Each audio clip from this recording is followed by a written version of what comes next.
in general, in his opinion, feels like the offense just needs to fine-tune the details. Yeah, I think we just need to fine-tune the details. Obviously, it can be better in some spots. I can be a lot better, on third down. Just, being able to find some completions, let the guys be able to run with the football, and just be better in that area. Seems like you and Sam are really locked in. We were in lockstep, man. I can read his mind. I know what he's going to say. I mean, he's right. Yeah, you got to fine-tune some things. And look, it's hard, in game one of a season to come to many conclusions. Oh, they're terrible at this. They're great at this. Well, it's going to develop. We're going to find out, especially with so much. And we talked about it all preseason. Everything on that side of the ball is new. Newness. Yeah. So it's going to – the idea that they're going to hit the ground running and be not realistic. Yeah, that's idiotic. Yeah, who would say something like that? Just dumb, really. No. Well, I'll tell you what. I mean, it's all about your expectations. And I don't think that I thought they were going to be the top 5 offense right out of the gates. But yeah, I mean, it is something that's a pretty major feat. And I don't know. I mean, for all of the change that they have, I don't know that there's an offense that's gone through more change in recent years that I can remember. Offensive coordinator, O-line coach, quarterback coach. And that's not to mention the quarterback, receivers, OC, 2 receivers. Yeah, I mean, there's a lot there. And new linemen. And so to answer Matt's question here, which is a good one, did we expect too much from week 1 of the new offensive system, new quarterback, new OC? Yes. Yeah. Yes. Well, people like me. And I think maybe as much as we try to keep the preseason in context and just sit there and hammer, hey, it's preseason, they're not scheming, they're only playing brief amount of time as far as starters go. They looked good, in terms of what they were doing with the line. The line looked really good.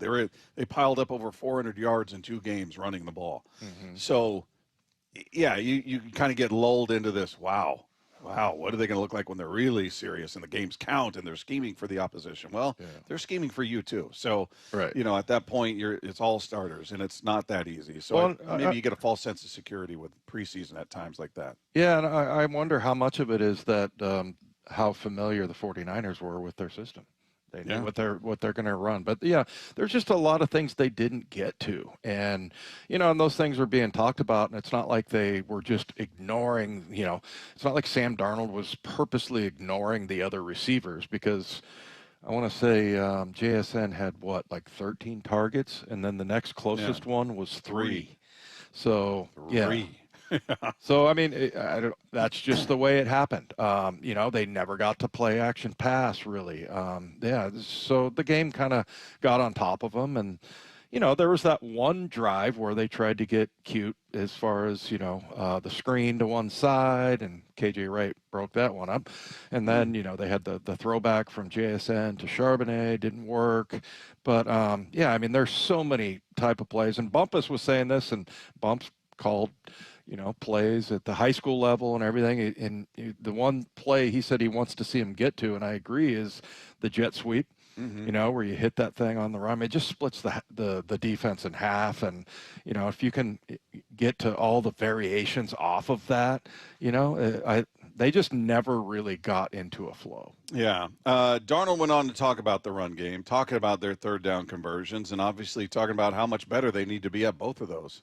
Trying to get the run game going and, all those things. We got to convert more on third downs. We got to have, more efficient plays on first and second down, and be in a good position to where we can run more plays. I think that's it, and we know that as an offense, and we just got to do our job every single play, execute better, and I feel like we'll be in a position to put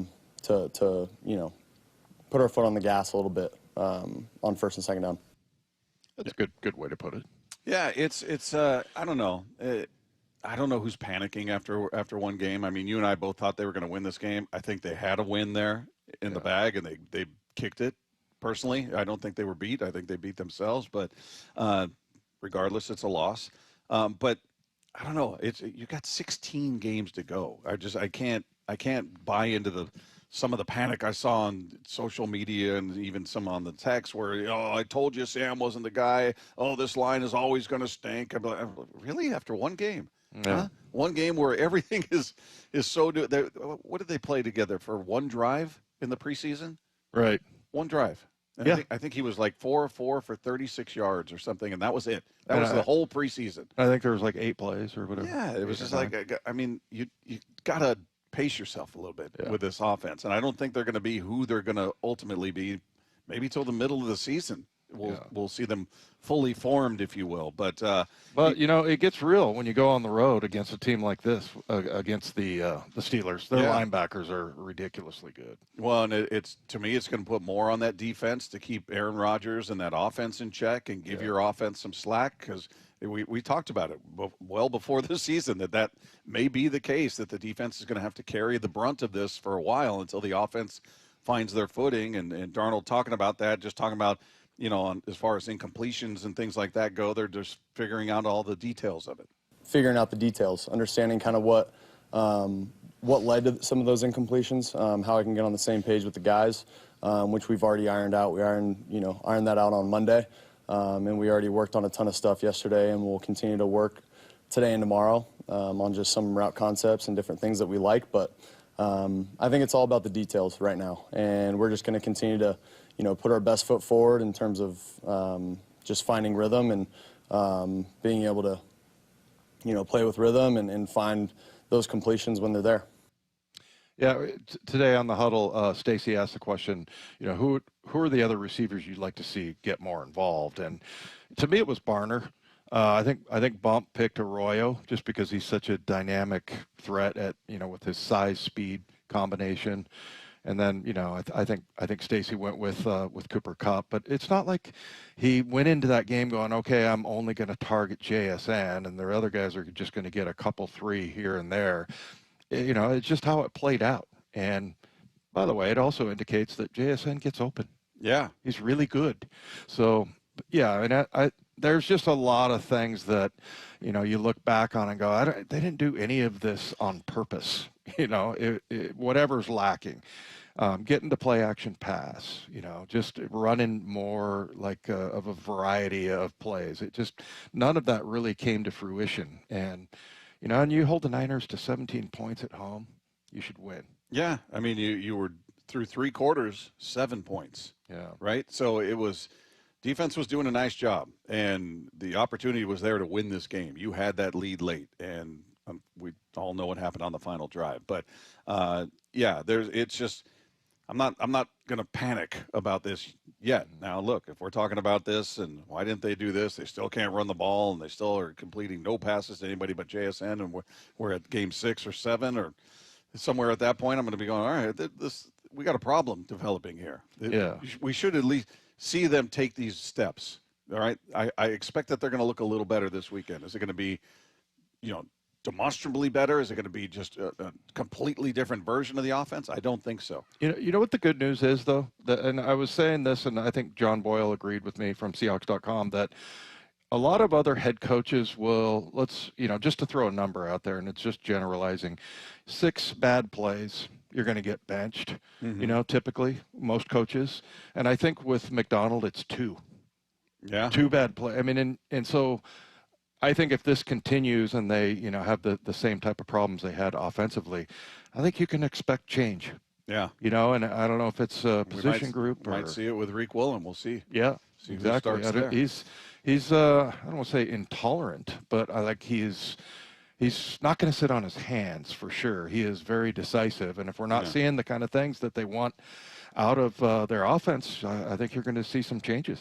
Hey, the Seahawks season is underway, obviously. We want to send one of you and 3 of your friends to watch the game on September 21st. That's against the New Orleans Saints, and all you need to do is open the Seattle Sports app and click the Win tab to find out how. Now, if you don't already have the app, here's what you do. You text the word app, APP, to 866-979-3776. We'll send you a link to download it. It's completely free. You can enter every day to increase your chances to win. The contest runs through Monday, September 15th. Well, Brock and Salk asked Fox Sports' Adam Amin who his favorite Mariner is. We'll try to act surprised when he says Cal after the break. That's coming up with Wyman and Bob, live from the Virginia Mason Athletics Center at Seattle Sports on 710.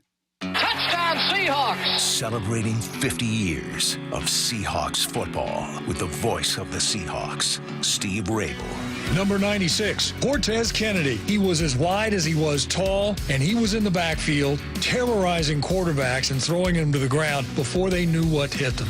The Seahawks hit the road for the first time this season in hostile Pittsburgh. Seahawks, Steelers, Sunday. Kickoff at 10 a.m. On the home of the Seahawks, Seattle Sports. Did you know in Washington State, you can see a physical therapist without a referral from your doctor? That's right. Thanks to Direct Access, you can skip the wait and get the care you need right away. Shannon O'Kelly, how has Direct Access changed the game? Direct Access for us, Brock, is a game changer. Why? Is because there is so much research and data out there that says if you get in early when you have a musculoskeletal problem or an injury, the earlier you get in and we can start care, the better outcomes and the decreased downstream cost, okay? So it's so important. Our providers are all doctors of physical therapy. They're all trained to identify situations and problems. They've got the skill, they've got the talent, they've got the knowledge. If you get in and start therapy early, we're going to get you back to activity, pain-free, and moving and having fun. Fast, easy, effective. Direct Access is your path to better movement, starting with a single step. Visit irgpt.com to schedule your appointment today. irgpt.com. If you love to travel, Capital One has a rewards credit card that's perfect for you. With the Capital One Venture X card, you earn unlimited double miles on everything you buy. Plus, you get premium benefits at a collection of luxury hotels when you book on Capital One Travel.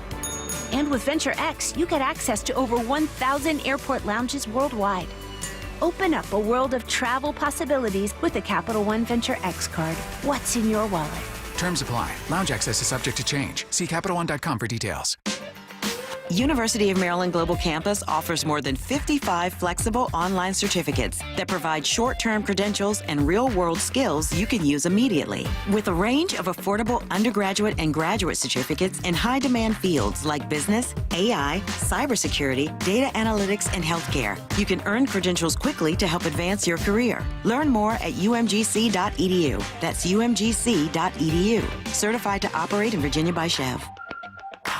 This might be the most surprising statistic I've shared in decades of doing local news. More than 75% of commuters will be involved in a car accident at some point. JP Pendergast of Pendergast Law with more. What makes it more surprising? The average person will be involved in 3 to 4 collisions in their lifetime. With accidents unbelievably prevalent, what are some safety tips if it happens to you? Safety first. Secondary collisions are not uncommon while awaiting help. Turn on those hazards and remain in a safe place. If a bystander witnessed the accident, capture their information and encourage them to remain at the scene. Seek medical attention immediately if needed, as delaying can be a costly mistake. Lastly, remember that statements made to police and insurance adjusters can affect your case. Collisions are more common than we'd like to think. If you find yourself in one, follow these helpful tips and then call my friends at Pendergast Law. If you or a loved one's injured in a car accident, call Pendergast Law. We can help. PendergastLaw.com. Seattle Sports has your chance to win 4 tickets to the Seahawks game Sunday, September 21st. Head to the Seattle Sports app, click the Win tab in the bottom right corner, and enter to win. You can enter once per day, so the more times you enter through the Seattle Sports app, the better your odds. Do it every day, September 9th through September 15th. Details and rules at seattlesports.com/win. From the home of the Seahawks, Seattle Sports. The home of the Mariners. Left off to center. It is on its way. Julio, 2-run home run. Hear every pitch on 710 and the Seattle Sports app. Temperatures are dropping, but you don't have to settle for a chilly home this winter. Keep cozy and safe with energy-saving products during Washington Energy's home heating sale on now. Upgrading your home is as easy as $1,000, $2,000, $3,000 off. Take $1,000 off furnaces, fireplaces, and water heaters, $2,000 off high-efficiency heat pump systems, and $3,000 off whole home generators and ductless mini splits, plus free financing. Washington Energy Services, your expert resource for affordable home comfort. Call for a free estimate. 1-877 Cards for Kids. KARS Cards for Kids. Ready to get rid of that old car? Donate it to Cars for Kids. Call 1-877-CARS-FOR-KIDS to reach a friendly live agent. Donation's super easy, and your car can be picked up as soon as tomorrow. Call us now, 1-877-CARS-FOR-KIDS. 1-877-CARS-FOR-KIDS. Donate your car today. Did you know you can donate real estate too? September is Prostate Cancer Awareness Month. I'm joined by Tim Hunter, who underwent treatment in February. Tim, what's it like to go through the CyberKnife treatment? Well, you go in, you do a 5-day-in-a-row stint.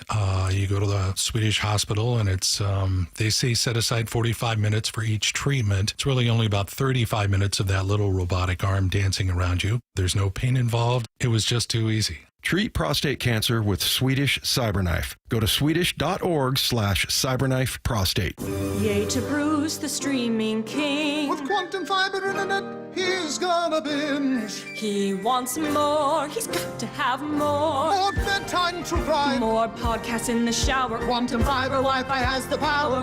More fast internet speed. He's got the geeks to go big, bring him the game. Right now. And his royal we. More sports non-stop, his quantum fiber's on top. Yay to you. Switch today at quantumfiber.com. Limited availability, service and speed in select locations only. From the Quantum Fiber Studio, you're listening to Wyman and Bob. Weekdays 2 to 7. On Seattle Sports and 97.3 FM HD2. Text line is there for you, 866-979-3776. Coming up at the top of the hour, 3 o'clock, the Mariners play-by-play man Aaron Goldsmith will join us. So stay tuned for that. Doing a great job on the calls. He's just, I love when big moments happen. When there's a big moment, like a walk-off or, he's got those calls dialed in. Yeah, his excitement is contagious, and it's just immediately makes you smile. Yeah, we're blessed here, man. I mean, some of the, you got Rabel. Yeah, that's the downside, but everybody else is good. That, yeah. No, but Rick Riz, I mean, best in the business, and yeah, Goldie, just, and the way he ramps up his voice is so natural. Yeah, So even when it cracks, it's fun. It's good. It's good. Meanwhile, talking about the Mariners, Adam Amin was a guest of Brock and Salk. They were talking about the Mariners, and this is a team in talking to national voices. Nobody wants to face the Mariners. Nobody wants to face the Mariners in the postseason. I felt like a lot of that and almost all of that commentary was because of the pitching. Nobody wants to face that rotation in the postseason. I don't know how they feel now. Yeah. I don't know if that's still the same thing, but he still feels that this is a team that would be tough in the postseason. It still feels like it should be Yankees, Red Sox, and then Seattle and Texas are fighting for these last spots. I mean, listen, Texas came out of nowhere. Even some of their own players were surprised with how well they played over the last 25 days or so. One of the better records, probably the best record actually in baseball over the last few weeks. But they're still a little bit surprised by how it's going. Their pitching has improved certainly. That their offense would probably come around with some of the young players that we've seen better things from, but. Yeah, they're right in the thick of it. I still feel like if Seattle gets in, they're the team that people don't want to face because of when you have 2 or 3 big bats in a lineup. And I have confidence in Seattle's pitching to get through a wild card series and to try to get into the division series. And hopefully we run into them at some point for Seattle. Yeah, you gotta love the fact that he's talking about the big bats. Yeah, I mean, a year ago you would have been what? Huh? Yeah, it'd have been which bats are you talking about? Yeah. Exactly. And remember, we used to wish, hey, if we just had middle of the road type of performances. But the way it's gone this year, it's much more fun watching offense. Obviously, I mean the pitching is always great, but I love the offensive stuff. The other thing is the plays in the field. It's been really, like you were talking earlier about JP and Naylor and how smooth those guys are, and Julio and what he's doing in center field. I mean, they've got a lot going for them. But and it was on display last night, I tell you, especially that infield was ridiculous last night. He was talking about the race between, the 2 Texas teams, obviously the Rangers and Astros and Seattle. He thinks of the 2 that get in are Houston and Seattle. I still lean towards Houston and Seattle just in terms of quality play and consistency play. I still feel like these are the more consistent teams. I think Texas hit a really good hot streak, but I don't know if they can maintain it the way they did these last couple of weeks for the final 2.5 weeks of the season. I feel like the consistency for Houston and Seattle has been there throughout the year, even if there's been some slides. I mean, we could end up seeing, what are we looking at here potentially? Houston Yankees, I guess it would be Houston, Seattle potentially in a wild card series. I could see that. Red Sox, Yankees in another series. So 2 real divisional matchups in the wild card. I feel good about seeing those 4 teams together. Yeah, we'll see how it plays out. I mean, for me, the fun would be Mariners win the division, Astros don't make the playoffs, and the Rangers leapfrog them, or Cleveland, or Kansas, any of these teams that are nipping at the heels, and obviously the Rangers are the closest, but basically any other team besides the Astros, it would make me happy. Mariners win the division, and then that 3rd wild card spot goes to somebody other than Houston. Man, that would be delightful. Yeah, I really want to face the Astros, though. I want them to be in the mix so we can beat them. Yeah, that'd be fun to be the one that ended their season, certainly. But if they just don't make it at all, that won't hurt my feelings either. Now, they asked Adam who his favorite Mariner is. Don't hold your breath on a big surprise here. Well, let's see. Maybe it is a big surprise. Here's what he said. I really love Brian Wu. I think he's one of the great stories in baseball this year. You know, like I said, Cal's my favorite player. Cal's one of my favorite players. I grew up as a catcher. I loved catchers who could hit. I just admired them. I just thought the way you handle a pitching staff and if you can contribute offensively the way he has, he's one of my 5 favorite players in Major League Baseball. But in terms of if you're looking at away from the obvious answer, I think Brian Wu's been one of the great stories. I think he's a kind of a microcosm of what Seattle is with its pitching, where he can go out and be dominant. He can go out and pitch to contact. He can let his defense do work. I've just been really impressed, I think, over the course of the year with what Brian did. He was a deserved all-star, and I really enjoyed kind of tracking his story. And I've said this to friends of mine up in Seattle. I've not called a game at T-Mobile Park. It's one of like the 3 or 4 Major League Baseball ballparks I haven't had a chance to call a game, and I am desperate to try to get to Seattle.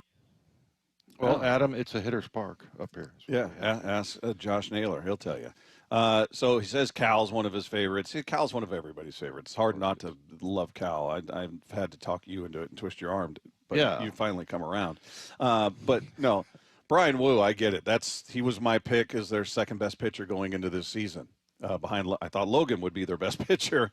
That has not turned out to be the case, but Wu has exceeded even what I expected of him, just in the way of consistency and durability, more importantly. Because how about just pure fury from that guy? He's decidedly more edgy than I ever thought. Yeah, he would be. He didn't have that element to him when we talked to him before, but he did it naturally. Like, that's what you sort of grow into that. And he was a great rookie, and just kind of knew what his place was. But then now all of a sudden we're starting to see his personality come out. It's pretty awesome. Yeah, I love it. Yeah, it's great to watch him out there. I mean, and watch him when they zoom in on him on the mound. He's got that sneer. He's got that little lip going like, I'm going to throw this ball so hard. Oh man, don't you even think about hitting this thing.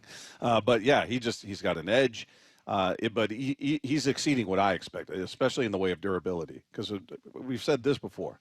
Going into the season, looking at the 5 starters, if you had to point to one you were concerned about health, like who's going to be the one that's the health concern, the guy that you think, all right, he's probably going to hit the IL once or twice, probably would have been Wu, because that had been his story. He just hadn't been able to stay healthy, hadn't given you a full season, and he's been their most durable and most reliable pitcher this year. So, yeah, great answer on that, and he loves Cal, one of his top 5 players, period, in Major League Baseball. Meanwhile, we'll look back on the Mariners' sweep of the Cardinals, get you ready for tonight's game against the Angels. Mariners broadcaster Aaron Goldsmith is going to join us next. It's Wyman and Bob live from the Virginia Mason Athletic Center of Seattle Sports on 710. 1 game back. Pitch on the way to Leo. Not Buddy swinging. Fly ball. Deep right field down the line. Walk it off. Leo Rivas. On a 5-game win streak and just a game back of Houston in the AL West. It's there to be had. It's right there. Crazy what a couple weeks can do for you because you see the potential. It's the Mariners' push to the playoffs. Matt Brash strikes out the side. And it's only on Seattle Sports on 710 and the Seattle Sports app. For over 113 years, Pacific Lamp and Supply Company has been your #1 lighting specialist in Washington, from the Space Needle in Seattle all the way to the Riverwalk in Spokane. With the largest lighting inventory in Washington, Pacific Lamp's knowledgeable and experienced staff can assist with any lighting issue, including intricate lighting and control designs. Plus, they work with all utilities in Washington to get you the best available lighting rebates. Pacific Lamp and Supply Company, Washington's lighting experts since 1912. Visit pacificlamp.com. What is that sound? Ugh, that sounds like a plumbing sound. Luckily, there's a company that fixes all the plumbing sounds across Puget Sound. That's All Sound Plumbing. Puget Sound's plumbing experts. Have a sound? Visit allsoundplumbing.com. Hey, Brock Hewitt here for my friends at PCF Construction. It was a couple years ago. We were seeking a complete outdoor living space. Molly wanted a new deck. She wanted to really make our outdoor space pop. And boy, am I glad we called PCF. Why? Because whether it's a very specific project or outdoor living, like an underdeck ceiling, deck, patio cover, railings, PCF has you completely covered. You know, Molly's an interior designer. She knows construction. She knows attention to detail. And PCF, they checked every single box along the way. And right now is the time to make the call. Up to $6,000 off your project, plus no payments and no interest until 2027. And you can save an extra $1,500 when you bundle your deck with a patio cover. Find all the offer details, get project ideas, and browse photos at pcfgroup.com, or simply call today at 425-629-8476. That's 425-629-8476, pcfgroup.com. This is for all you guys on Viagra. ED pills are no longer needed. The brutal side effects like 4-hour headaches, blurred vision, and that flush feeling can all be put behind you with our treatment. Here at West Coast Men's Health, we have a better approach to ED. Acoustic wave therapy creates blood flow circulation by safely removing the plaque in your arteries and restoring function naturally. Guys, let me be clear. Pills will never fix your problem. Our equipment is the latest technology, and our medical staff is the best in the industry. So give West Coast Men's Health a call today. Speak with our clinic manager. Ask him any question you like, how it works, the science behind it, and even the cost. If you suffer from ED or Peyronie's disease, give West Coast Men's Health a call today. It's not just about better health.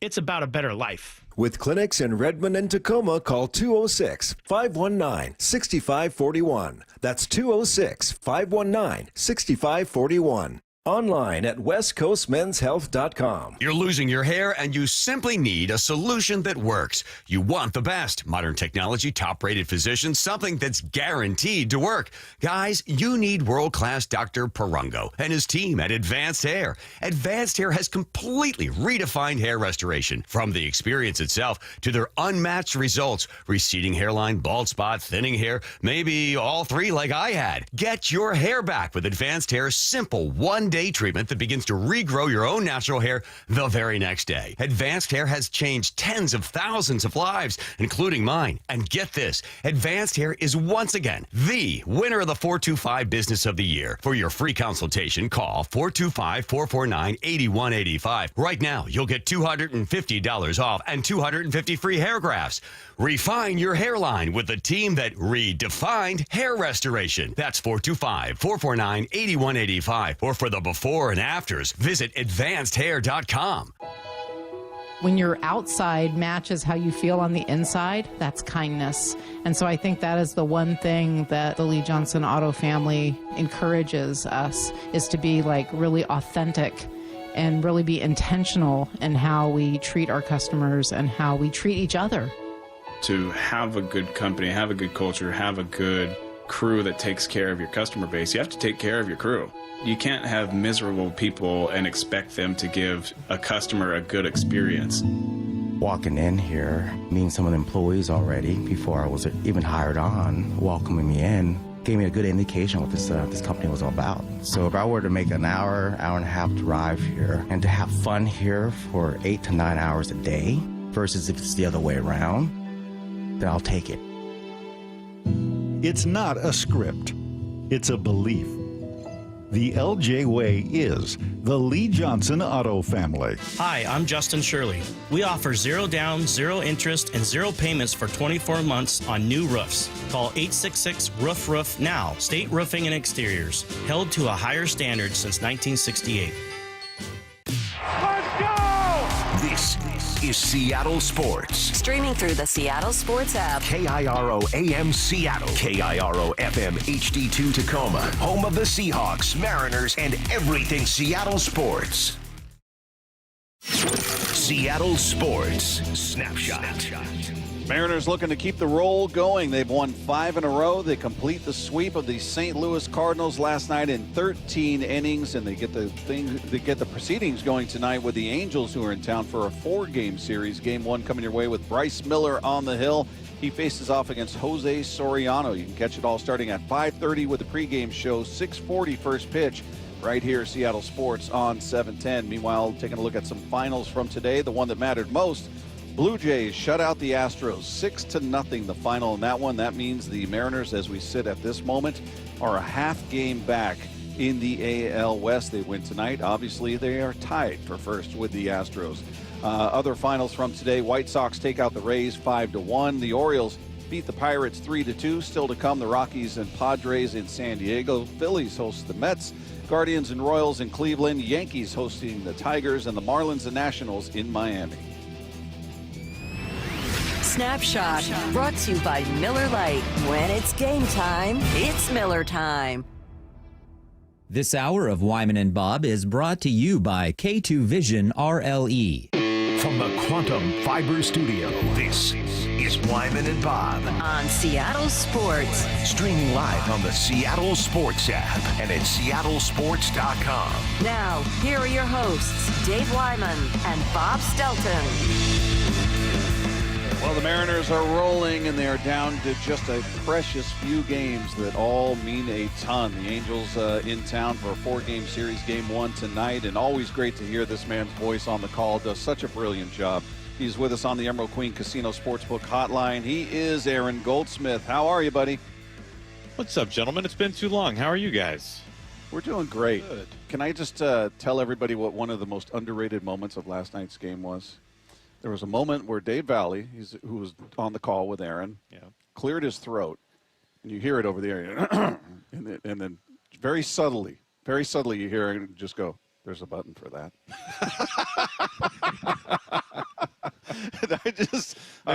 Maybe Valley thought that it makes you cough when you push the button. It just struck me how it was very subtle and just immediate. There's a button for that.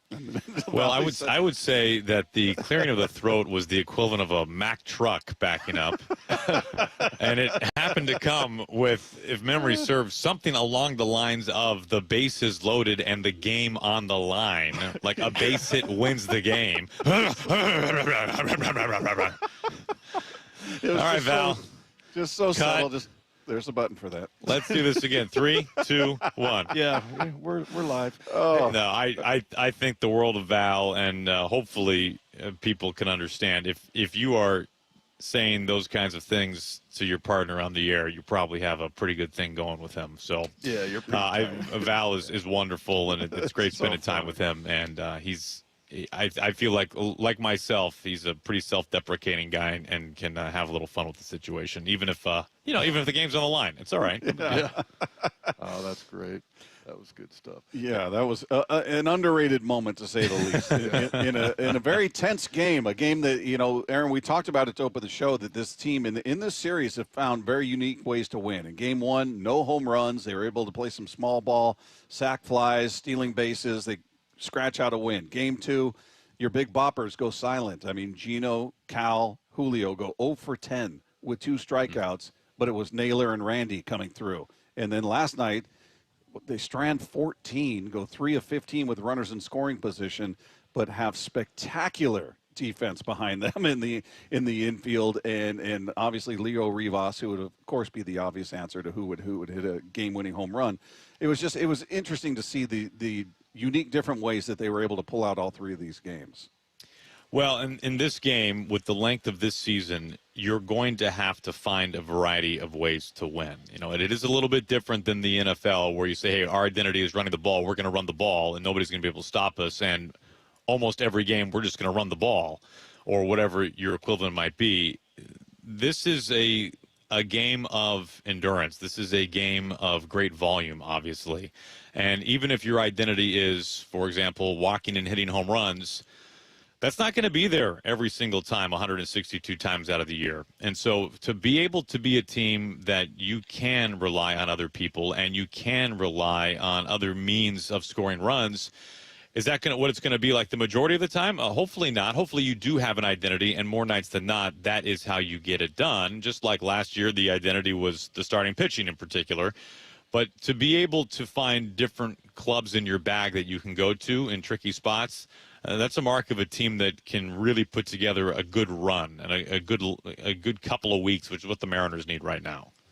What's been your favorite to watch? Which element of this team, whether it's base running, defense last night, like Bob mentioned, incredible. But what's the most fun for you to call? What's going on right now? I mean, it just is so exciting because, like you said, there's just so many different ways this team can win a game. Well, let's not overthink this. It's home runs. Home runs are the most fun thing in baseball, right? The pitching, I got a real thrill last year out of the Mariners' style of play. Now, it came with frustrations, obviously, and it's kind of what is your flavor that you like the most? There are probably more people enjoy a lot of offense and the home run ball, and there are other people who, like I'm sure the Mariners manager, a former major league catcher, I bet he probably loves a 3-1 ball game more than anything else because he loves pitching and defense. I really do enjoy the pitching as well for the Mariners. It has not been there consistently, as we all know, this season. And they have had to rely on the offense more. But that has been maybe – it's hard to say which one has been more consistent between the two because they've both had some real ebbs and flow this year. But I think that's what the Mariners are trying to get to for this final stretch run of the last now less than 20 games on the season. Can you find a way to find some stability in your rotation? Can you find a way to get 1 through 6 in particular in the lineup in a good spot? Because one of the narratives around this team, from my eyes this year, is that they have been one of those teams where, well, on the nights where you score, you don't pitch. And on nights where you pitch, you don't score. And that has kind of been an issue bringing it all together. And the Mariners aren't the only team that have had that as a bugaboo over the course of the year. But now, hey, the schedule has shrunk, right? We have very limited time left in the season, the Mariners do. And you got a chance to get into first place tonight and then really run from there. Yeah, it is amazing the way the season has gone. We're sitting here, and they're a half game out of first place. A half game out. They win tonight. They're sitting there tied with the Astros for first place. And I was saying to Dave earlier, I feel like they're doing it almost in spite of their rotation, which is a weird thing to say considering what this team's identity has been for a number of years now at this point. But beyond Brian Wu, who do you feel like I know what we're getting tonight? I have a very good, doesn't mean they can't get touched up, obviously, but who do you look at and say, yep, I'm certain about what I'm getting out of this guy? Because to me, it's Wu and it's everybody else, and I don't know what they're going to give you on any given night as evidence. Last night, Logan Gilbert had three starts in a row, quality starts. So I thought, okay, he's turned the corner, and then he didn't bury him, but he goes 4. He can't even go 5 innings, throws 95 pitches. So where are you at with the other guys beyond Wu? No, I think that's a fair take, your assessment there. One of the issues with the rotation this year is that it's been the blow-up start. It's the start of, like Kirby in Tampa Bay, 8 runs, 2 innings. I know Kirby and Gilbert have both had in the last maybe 30 days or so, the 3 or 4 innings and 7 runs, right? It's the kind of starts that it does just kind of sink you for the rest of the game and makes it almost close to impossible to win it. And now your bullpen's having to mop up a bunch of innings. And it hasn't really been so much that, well, he went 6, but he gave up 5, right? And the Mariners are in a position now where, because of the last couple of nights, the bullpen has been just massively taxed, especially with 13 innings last night, obviously. But the level of consistency that Brian Wu has provided for the Mariners is to a level where no one should expect that, right? What we were watching from Brian Wu this year, we may never see again from him, and that's not a slight on him. It's just this might be the most consistent year of his career, and goodness knows there have been, tens of thousands of pitchers who have never had a season as consistent as Brian Wu, so it's really saying something.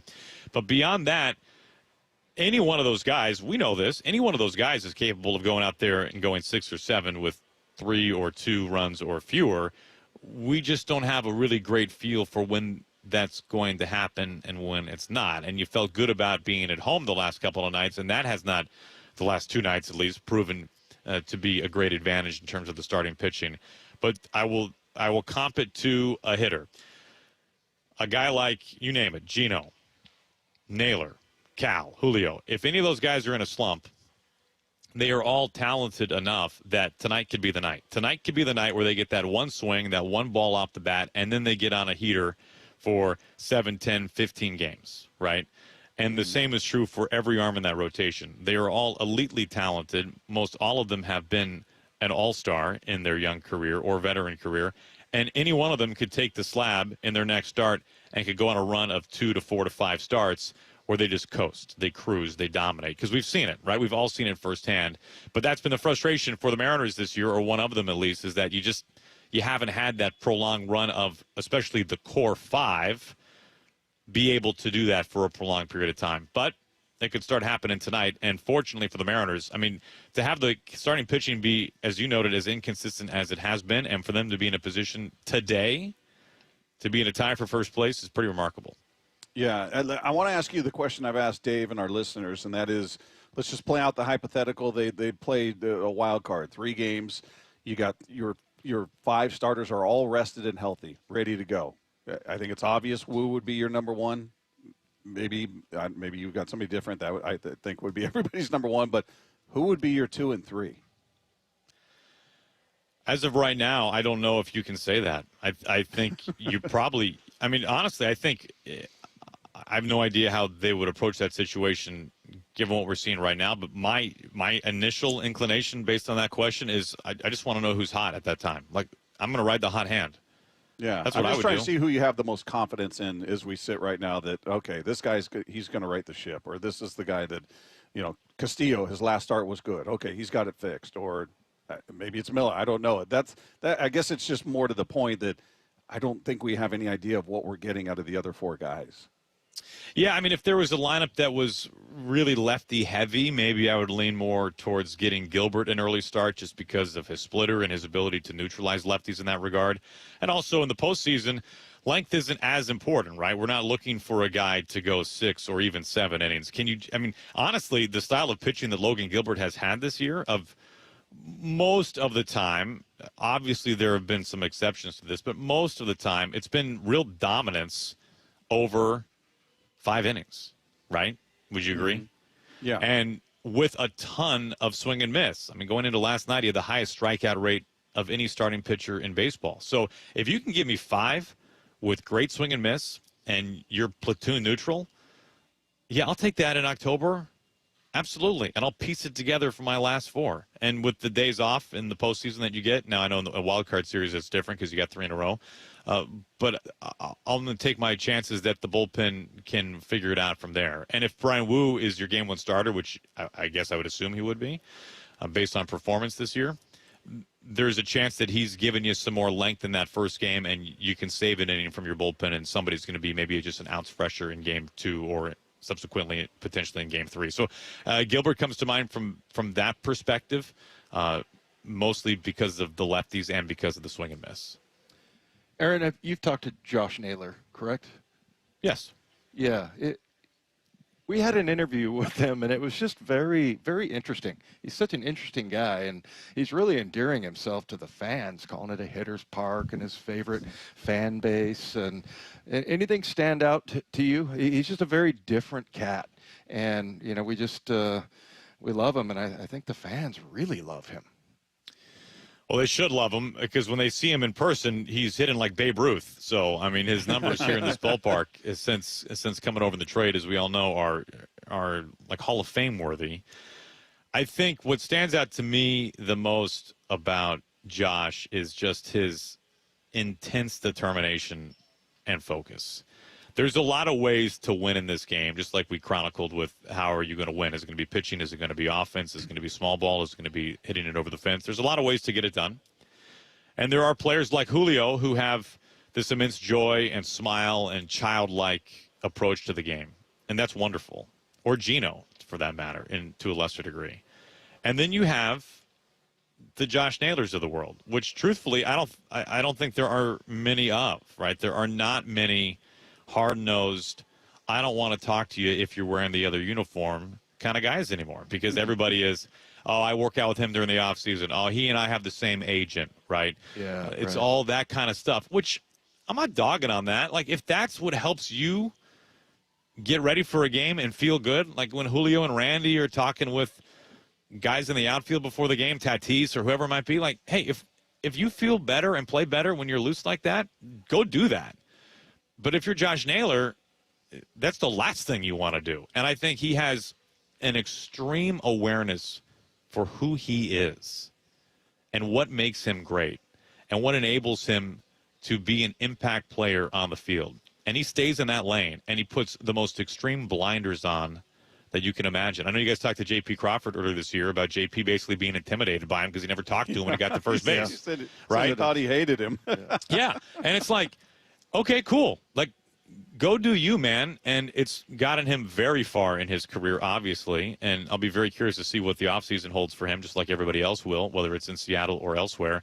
But he's been, my goodness, exactly what the Mariners need. And I don't know the last time the Mariners had a position player, or maybe a player, period, that has been as prickly in a good way as Josh Naylor. And I think we've been blessed to have so many just tremendous makeup kind of guys in this clubhouse. Like, there really isn't a bad apple. I know you guys talk to a lot of the players on your show, but I do think there is room for a guy who's a little bit of like 80 grit sandpaper, and that's Josh Naylor. And the Mariners maybe needed that.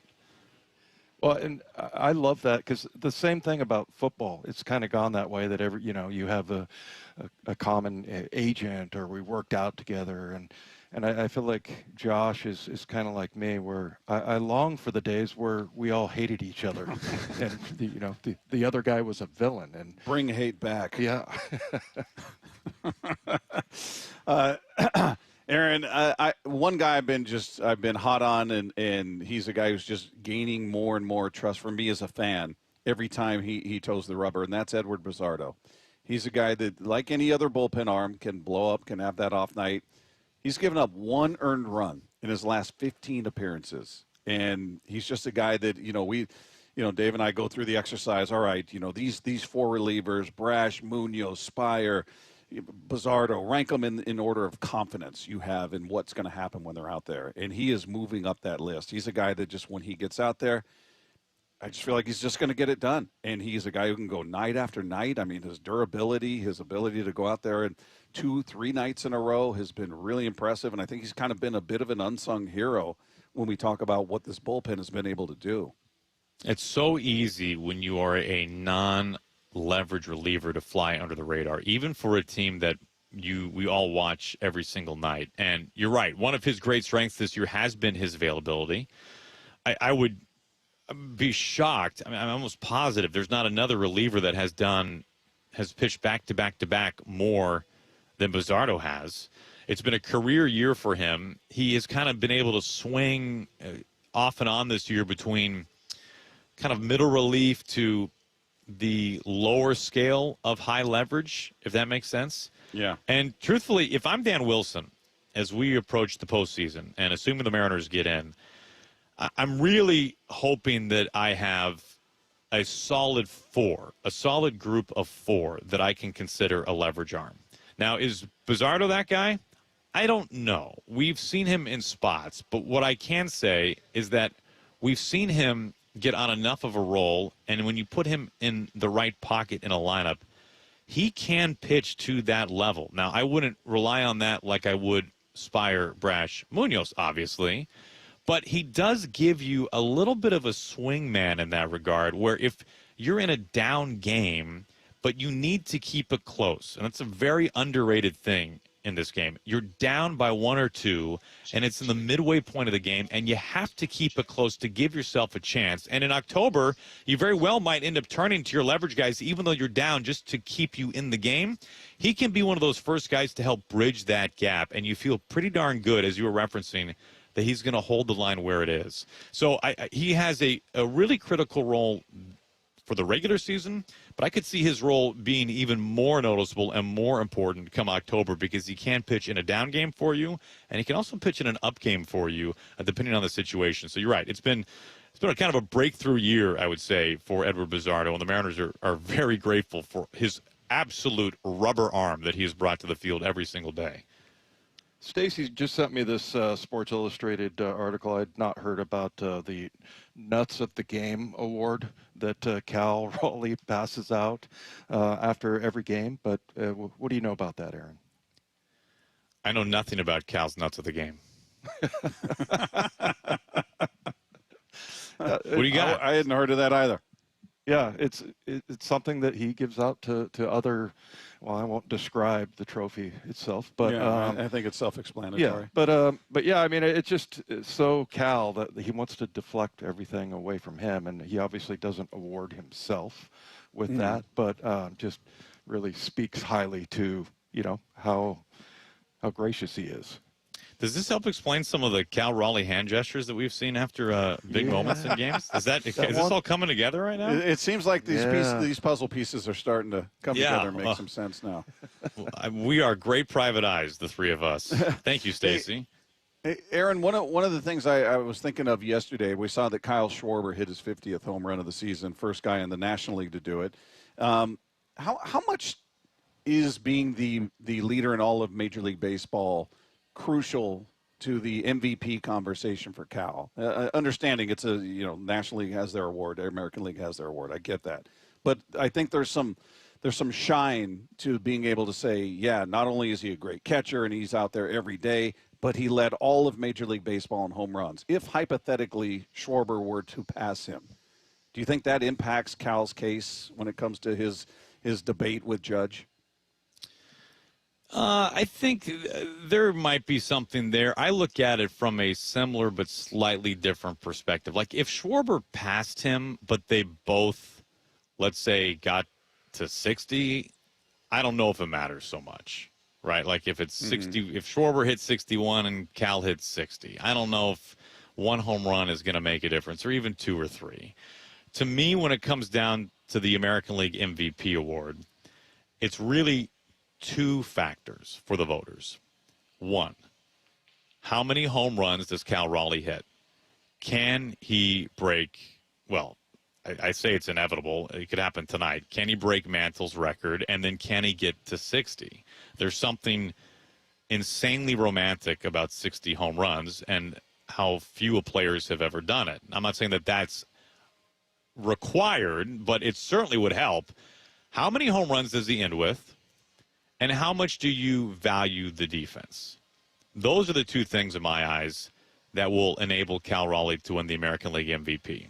Because if you are a believer in the catcher position and what we are seeing that we have never seen before in terms of the volume of games caught, plus the home runs, plus the quality of work that is done behind the plate, I think those are the things that could potentially outweigh the scale for Aaron Judge, who has Cal beat, at least right now, in basically every other offensive category. I think it'd be really hard to deny somebody the MVP who's a catcher who hits, let's say, 60 home runs. I also think it'd be really hard to deny somebody the MVP who's a DH right fielder who's hitting, I'm making this up off the top of my head, but is batting .320 with a 400-something on base and slugging .625 and hits, 50 home runs.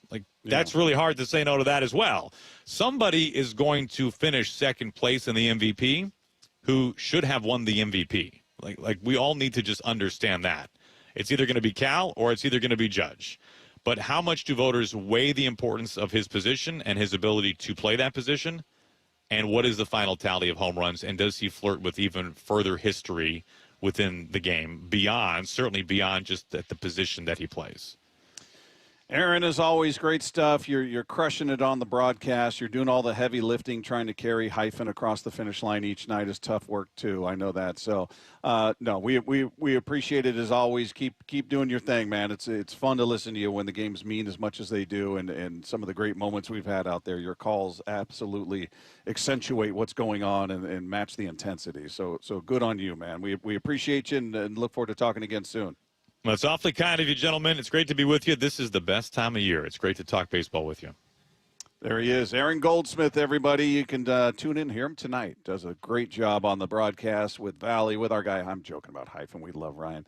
And Angie out there all doing great work. So can't wait for the game tonight. Meanwhile, the Seahawks season is underway. We want to send one of you and 3 friends to watch the game on September 21st against the New Orleans Saints. And all you need to do is open the Seattle Sports app and click the Win tab to find out how. If you don't already have the app, just text the word app, APP, to 866-979-3776. We'll send you a link to download it. It's completely free. You can enter every day to increase your chances to win. The contest runs through Monday, September 15th. Meanwhile, will Reek Woolen get the start against the Steelers on Sunday? Still seems to be a question out there. We'll talk about that coming up next with Wyman and Bob, live from the Virginia Mason Athletic Center at Seattle Sports on 710. Touchdown Seahawks! Celebrating 50 years of Seahawks football with the voice of the Seahawks, Steve Rabel. Number 96, Cortez Kennedy. He was as wide as he was tall, and he was in the backfield terrorizing quarterbacks and throwing them to the ground before they knew what hit them. The Seahawks hit the road for the first time this season in hostile Pittsburgh. Seahawks, Steelers, Sunday. Kickoff at 10 a.m. On the home of the Seahawks, Seattle Sports. Hey, it's Bob Stelton here. I got to tell you about one of the best decisions I've made in a really long time, maybe ever. And that's when I went to K2 Vision for RLE. That's refractive lens exchange. Dr. Kopstein did my procedure. And frankly, I was just tired of struggling to see small print. I couldn't read anything. I couldn't read, the font size on my phone was ridiculously big. I couldn't read text. I couldn't read restaurant menus. I couldn't read labels in the grocery store. I'm trying to read the back of items. Unless I had a pair of readers with me, I was out of luck, and I frankly just got exhausted with that. Maybe you don't have that issue. Maybe yours is distance vision. Whatever it is, you're in good hands with Dr. Kopstein, who started K2 Vision with Dr. King from King LASIK, the most experienced LASIK surgeon in the Northwest. So you add those two together, King LASIK plus K2 Vision equals freedom vision for every stage of life. Freedom from glasses, contacts, readers, and cataracts. So again, maybe you struggle with distance. I struggled with up-close vision. Either way, K2 Vision RLE could be your perfect and permanent solution to spending your good active years not needing reading glasses. And the cherry on top is you'll never develop a cataract. So whether it's LASIK, EVO, ICL, or RLE, trust the most experienced team of doctors out there with all of the data to recommend the very best procedure for you. You can check it out for free. Schedule your free Zoom consultation today at K2VisionRLE.com. K2 Vision RLE, no readers, glasses, contacts, or cataracts. K2VisionRLE.com. History, it had the gold rush. Then came the oil boom, the tech boom, but right now it's the Wi-Fi boom, and Xfinity Wi-Fi is booming. Xfinity has everything you need to tap into the Wi-Fi boom with seriously powerful and seriously reliable connection. It's got 99.99% network reliability and incredibly low lag, so your streams are smoother than making a decision on what to stream. And did I mention that you can even connect to hundreds of devices so you, your kids, your parents, your poker group, and whoever else is at home can all experience the Wi-Fi boom with Xfinity. And the Wi-Fi isn't the only thing that's booming. Get the most reliable Wi-Fi and our best in-class equipment for one consistent price for 5 years guaranteed all in. Plus get unlimited data included and no annual contract, all with the 5-year price guarantee from Xfinity. Visit Xfinity.com, call 1-800-XFINITY or visit a store today. Restrictions apply, not available in all areas. New residential customers only. Select plans only. Xfinity Gateway with X5 Complete required for unlimited data except in certain areas. Most reliable Wi-Fi based on Open Signal Awards USA. Fixed Broadband Experience Report August 2024. Actual speeds vary. When it comes to the security of your business, doubts can creep in about who you're trusting to protect it. Are they a reliable service? How will I know if something happens? Are they keeping everyone safe? At Bay Alarm, we got you. For nearly 80 years, we've been putting our customers' minds at ease with our advanced technology and personalized support. Feeling insecure about your current security service? Visit bayalarm.com today to talk to a local security expert. This is the story of the one. As a custodial supervisor at a high school, he knows that during cold and flu season, germs spread fast. It's why he partners with Grainger to stay fully stocked on the products and supplies he needs, from tissues to disinfectants to floor scrubbers. Also that he can help students, staff, and teachers stay healthy and focused. Call 1-800-GRAINGER, click Grainger.com, or just stop by. Grainger, for the ones who get it done. This is the story of the one. As a custodial supervisor at a high school, he knows that during cold and flu season, germs spread fast. It's why he partners with Grainger to stay fully stocked on the products and supplies he needs, from tissues to disinfectants to floor scrubbers. All so that he can help students, staff, and teachers stay healthy and focused. Call 1-800-GRAINGER, click Grainger.com, or just stop by. Grainger, for the ones who get it done. The home of the Mariners. One hopper snared at short. On a quick hop by J.P. Crawford. That guy's a magician over there at shortstop. Seattle Sports. Download the Seattle Sports app. If you've been in a wreck or a fender bender, you have the right to take your vehicle to any repair facility, not just where your insurance company tells you to go. Accurate Auto Body has been family owned and operated since 1994, and they work for you, not your insurance company. With over 25 years of auto repair work, they'll exceed your expectations. we meet by accident, fixing every last bit. Accurate Auto Body. At Accurate Auto Body, all their work is performed by certified technicians, only using OEM parts to guarantee the safety of you and your family. For the best in auto body collision repair and customer service, give them a call at 425-883-2450 or AccurateAutoBodyWA.com. Your insurance company may not love them, but you will, because we meet by accident, fixing every last bit. Accurate Auto Body. If you love to travel, Capital One has a rewards credit card that's perfect for you. With the Capital One Venture X card, you earn unlimited double miles on everything you buy. Plus, you get premium benefits at a collection of luxury hotels when you book on Capital One Travel. And with Venture X, you get access to over 1,000 airport lounges worldwide. Open up a world of travel possibilities with the Capital One Venture X card. What's in your wallet? Terms apply. Lounge access is subject to change. See CapitalOne.com for details. Keeping your engines healthy means protecting them in season and out. Experts trust Stable to do that. And third-party testing confirms it. Stable is the industry leader in preventing fuel-related issues, no matter if you use it in your car, boat, or outdoor power equipment. In season or out, at every fill-up or when you store, start with Stable. This hour of Wyman and Bob is brought to you by K2 Vision RLE. From the Quantum Fiber Studio, you're listening to Wyman and Bob. Weekdays 2 to 7. On Seattle Sports and 97.3 FM HD2.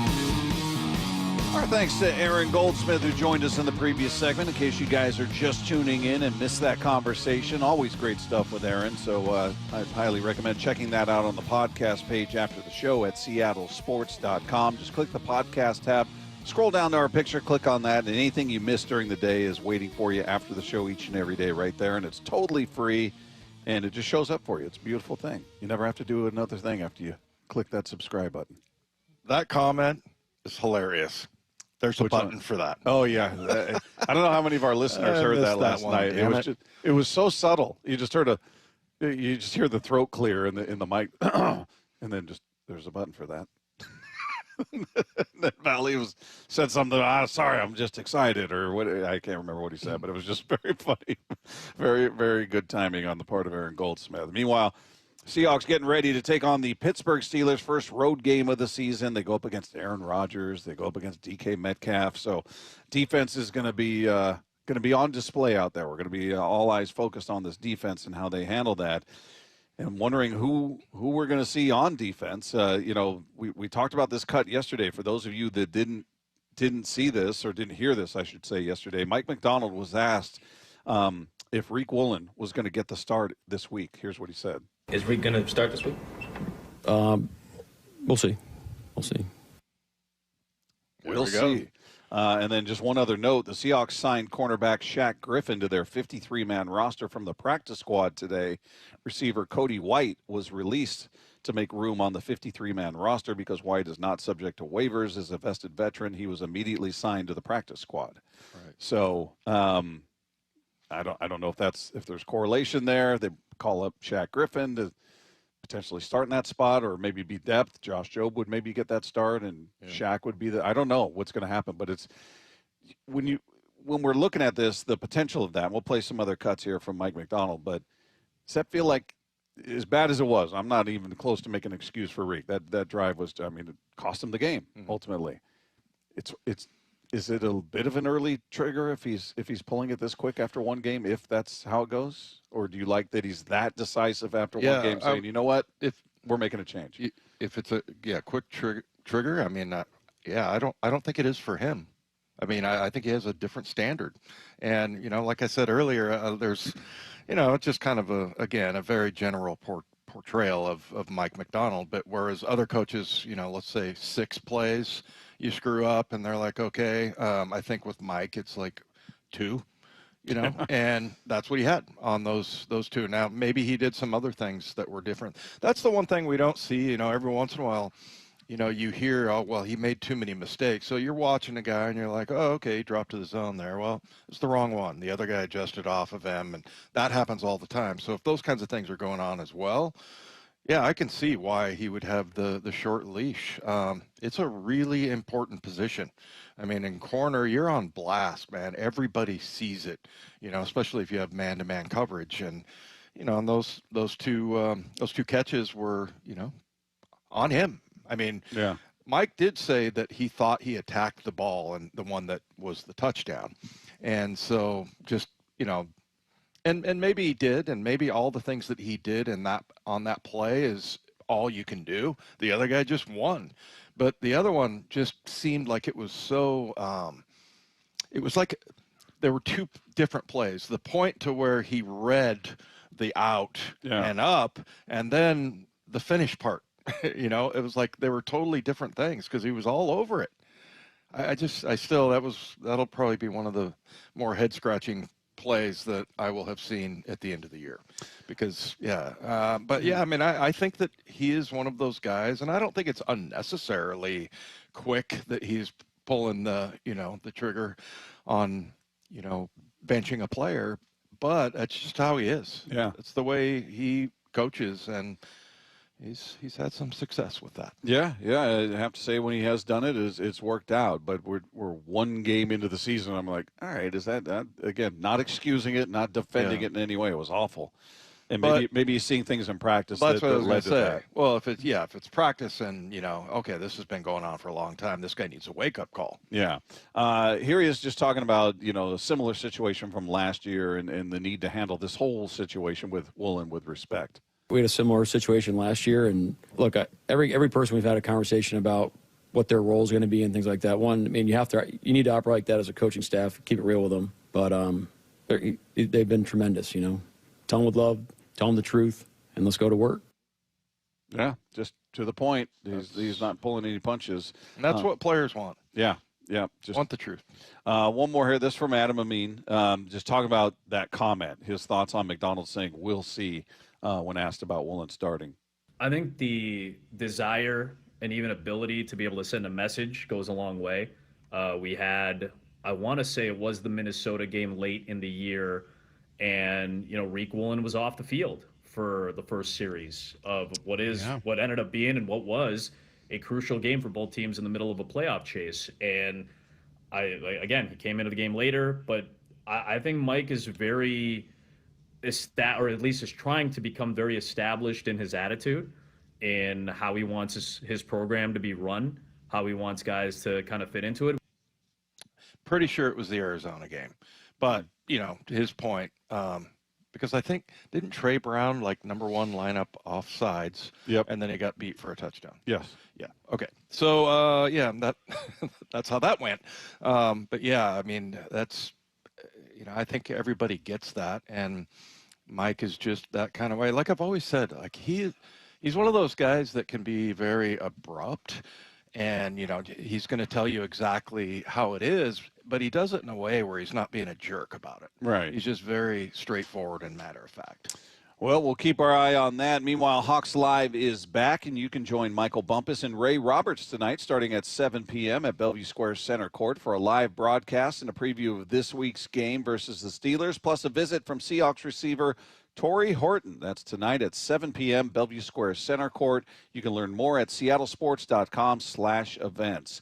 Meanwhile, two letters are dominating the conversation about the Seahawks-Steelers game. We'll get into that coming up next with Wyman and Bob, live from the Virginia Mason Athletic Center at Seattle Sports on 710. Watch live high school football. It's the Seattle Sports Game of the Week. Going for it all. He's got a wide open man. Pop touchdown, Spartans! Tonight, Bishop Blanchette visits number 5 Eastside Catholic at 7 p.m. Getting pressure and he's taken down. Watch the game exclusively on the Seattle Sports app, Seattle Sports on YouTube, and seattlesports.com. The senior comes up with a big INT. See the full 2025 season schedule at seattlesports.com/high school. Hey, it's Dave Wyman here for Harley Exteriors. And, since I stopped playing football, we've been fortunate to live in the same house for over 20 years. That type of longevity obviously is a really good thing, except 20 years plus in the same house, it means a lot of things start to break. And most recently, it's been our windows. Virtually every seal has broken, and that's why I reached out to Harley Exteriors. They're local, they're huge fans of our teams and big listeners of the station.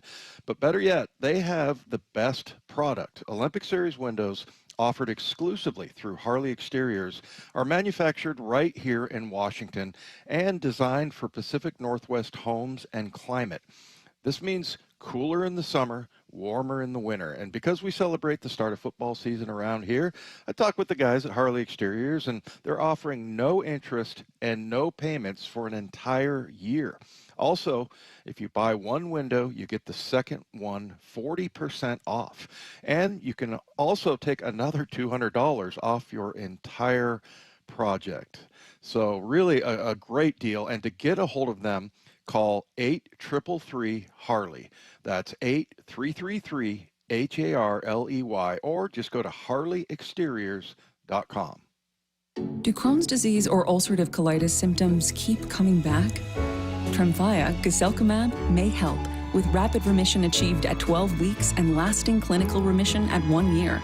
Some even saw visible improvement of their intestinal lining at 12 weeks and 1 year. Tremfya is a prescription medicine used to treat adults with moderately to severely active Crohn's disease and adults with moderately to severely active ulcerative colitis. Serious allergic reactions and increased risk of infections and liver problems may occur. Before treatment, your doctor should check you for infections and tuberculosis. Tell your doctor if you have an infection, flu-like symptoms, or if you need a vaccine. Healing is possible with Tremfya. Approximately 3 out of 10 patients were in endoscopic remission at 1 year, based on areas visualized on colonoscopy, which may not represent the deeper bowel layer or entire GI tract. Individual results may vary. Ask your doctor about Tremfya today. Call 1-800-526-7736 to learn more, or visit tremfyaradio.com.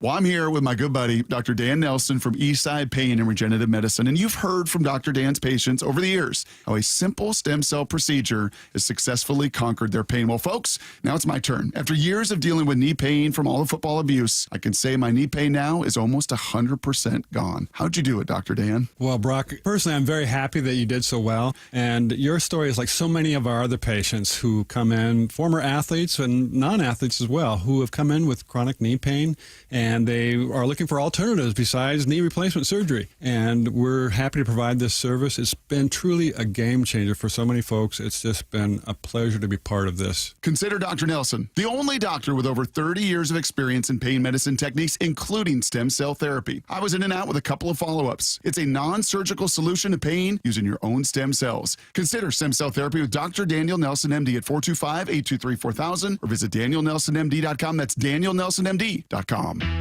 Seattle Sports has your chance to win 4 tickets to the Seahawks game Sunday, September 21st. Head to the Seattle Sports app, click the Win tab in the bottom right corner, and enter to win. You can enter once per day, so the more times you enter through the Seattle Sports app, the better your odds. Do it every day, September 9th through September 15th. Details and rules at seattlesports.com/win. From the home of the Seahawks, Seattle Sports. The home of the Mariners. It is gone!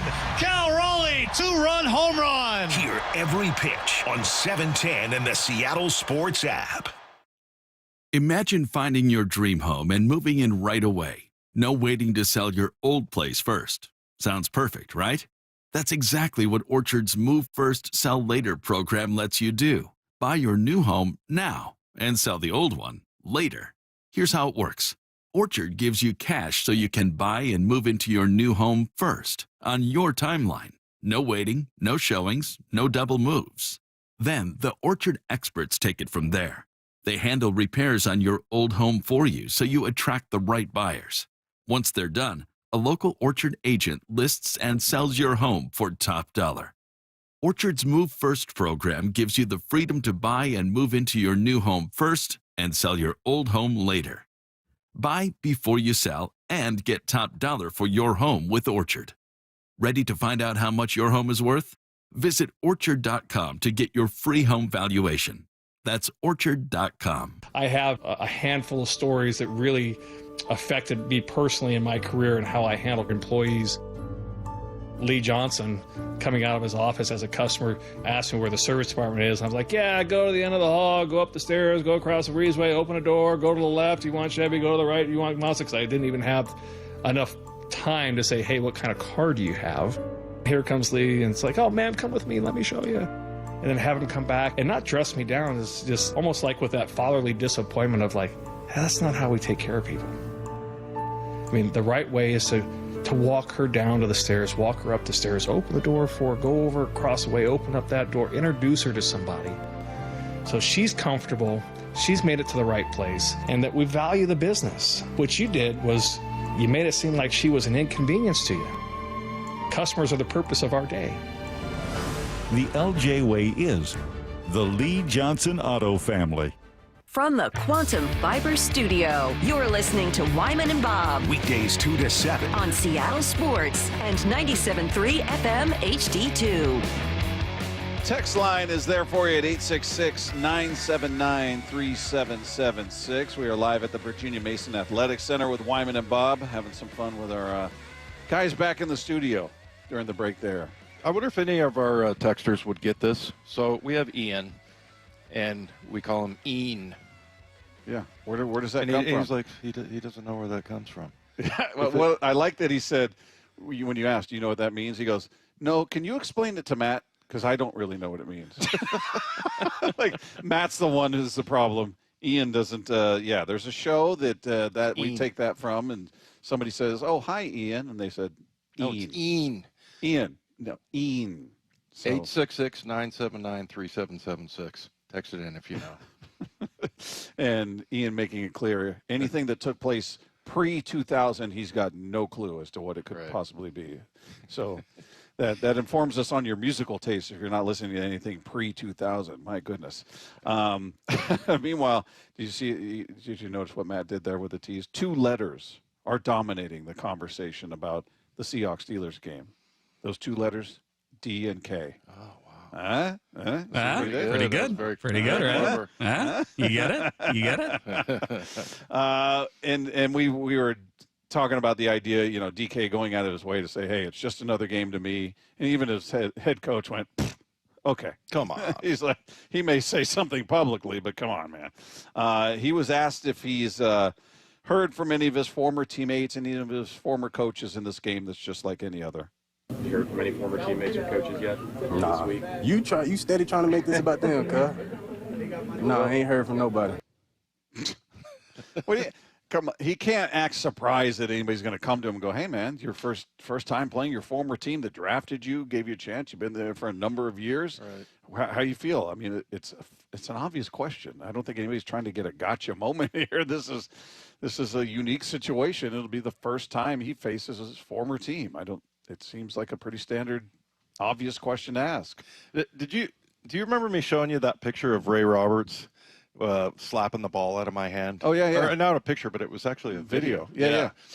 So I picked up a fumble in the Kingdom, and then I, fell out of bounds or whatever. Somebody pushed me out of bounds. And then as Ray was walking back across the field, he reaches back and tries to swat the ball out of my hand. Yeah. I'll have you know he did not. You didn't let it go. No, but he was just, giving a little friendly shot there. Yeah. There's a little something. Yeah. A little different than just your everyday opponent. Well, I had talked a lot of trash about our offense, but Ray wasn't one of them. I mean, he was a rookie that year, but our 92 offense was like 5th worst in NFL history.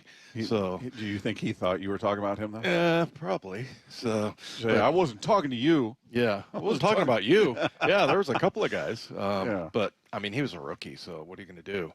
But, yeah, I mean, that kind of stuff goes on, and, you know, you've got a little bit of an extra edge. And like I was saying, what is the saying? Familiarity breeds contempt. Yep. Yeah. So I mean, it's like you know these guys, you know, and you know probably a little bit of extra intel, having gone against these guys in practice. You know, the DBs. Yeah, and we got some cuts here. One more from DK, talking about basically just saying, look, it's just about us, and I'm looking forward to the home opener as a Steeler.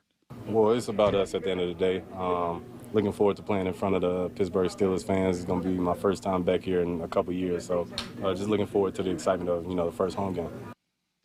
Yeah, I mean, to his credit, he's just keeping it about the game and not getting caught up in the the whatever hype or the matchup brings. But Mike McDonald was asked about DK and saying, look, we only have one game to look at as a Steeler, but looks a lot like the guy that was here. Again, it's one game. You have one game of how many plays? Like 50-something plays.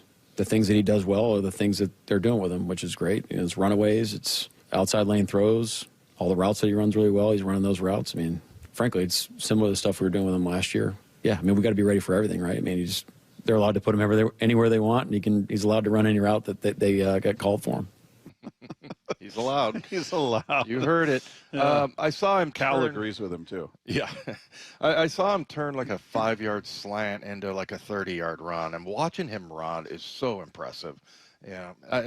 You got to go back to the Buda Baker play because, that's just all about effort. There's not that many players in the league that would have that kind of urgency in that situation. I mean, and right away. It wasn't like...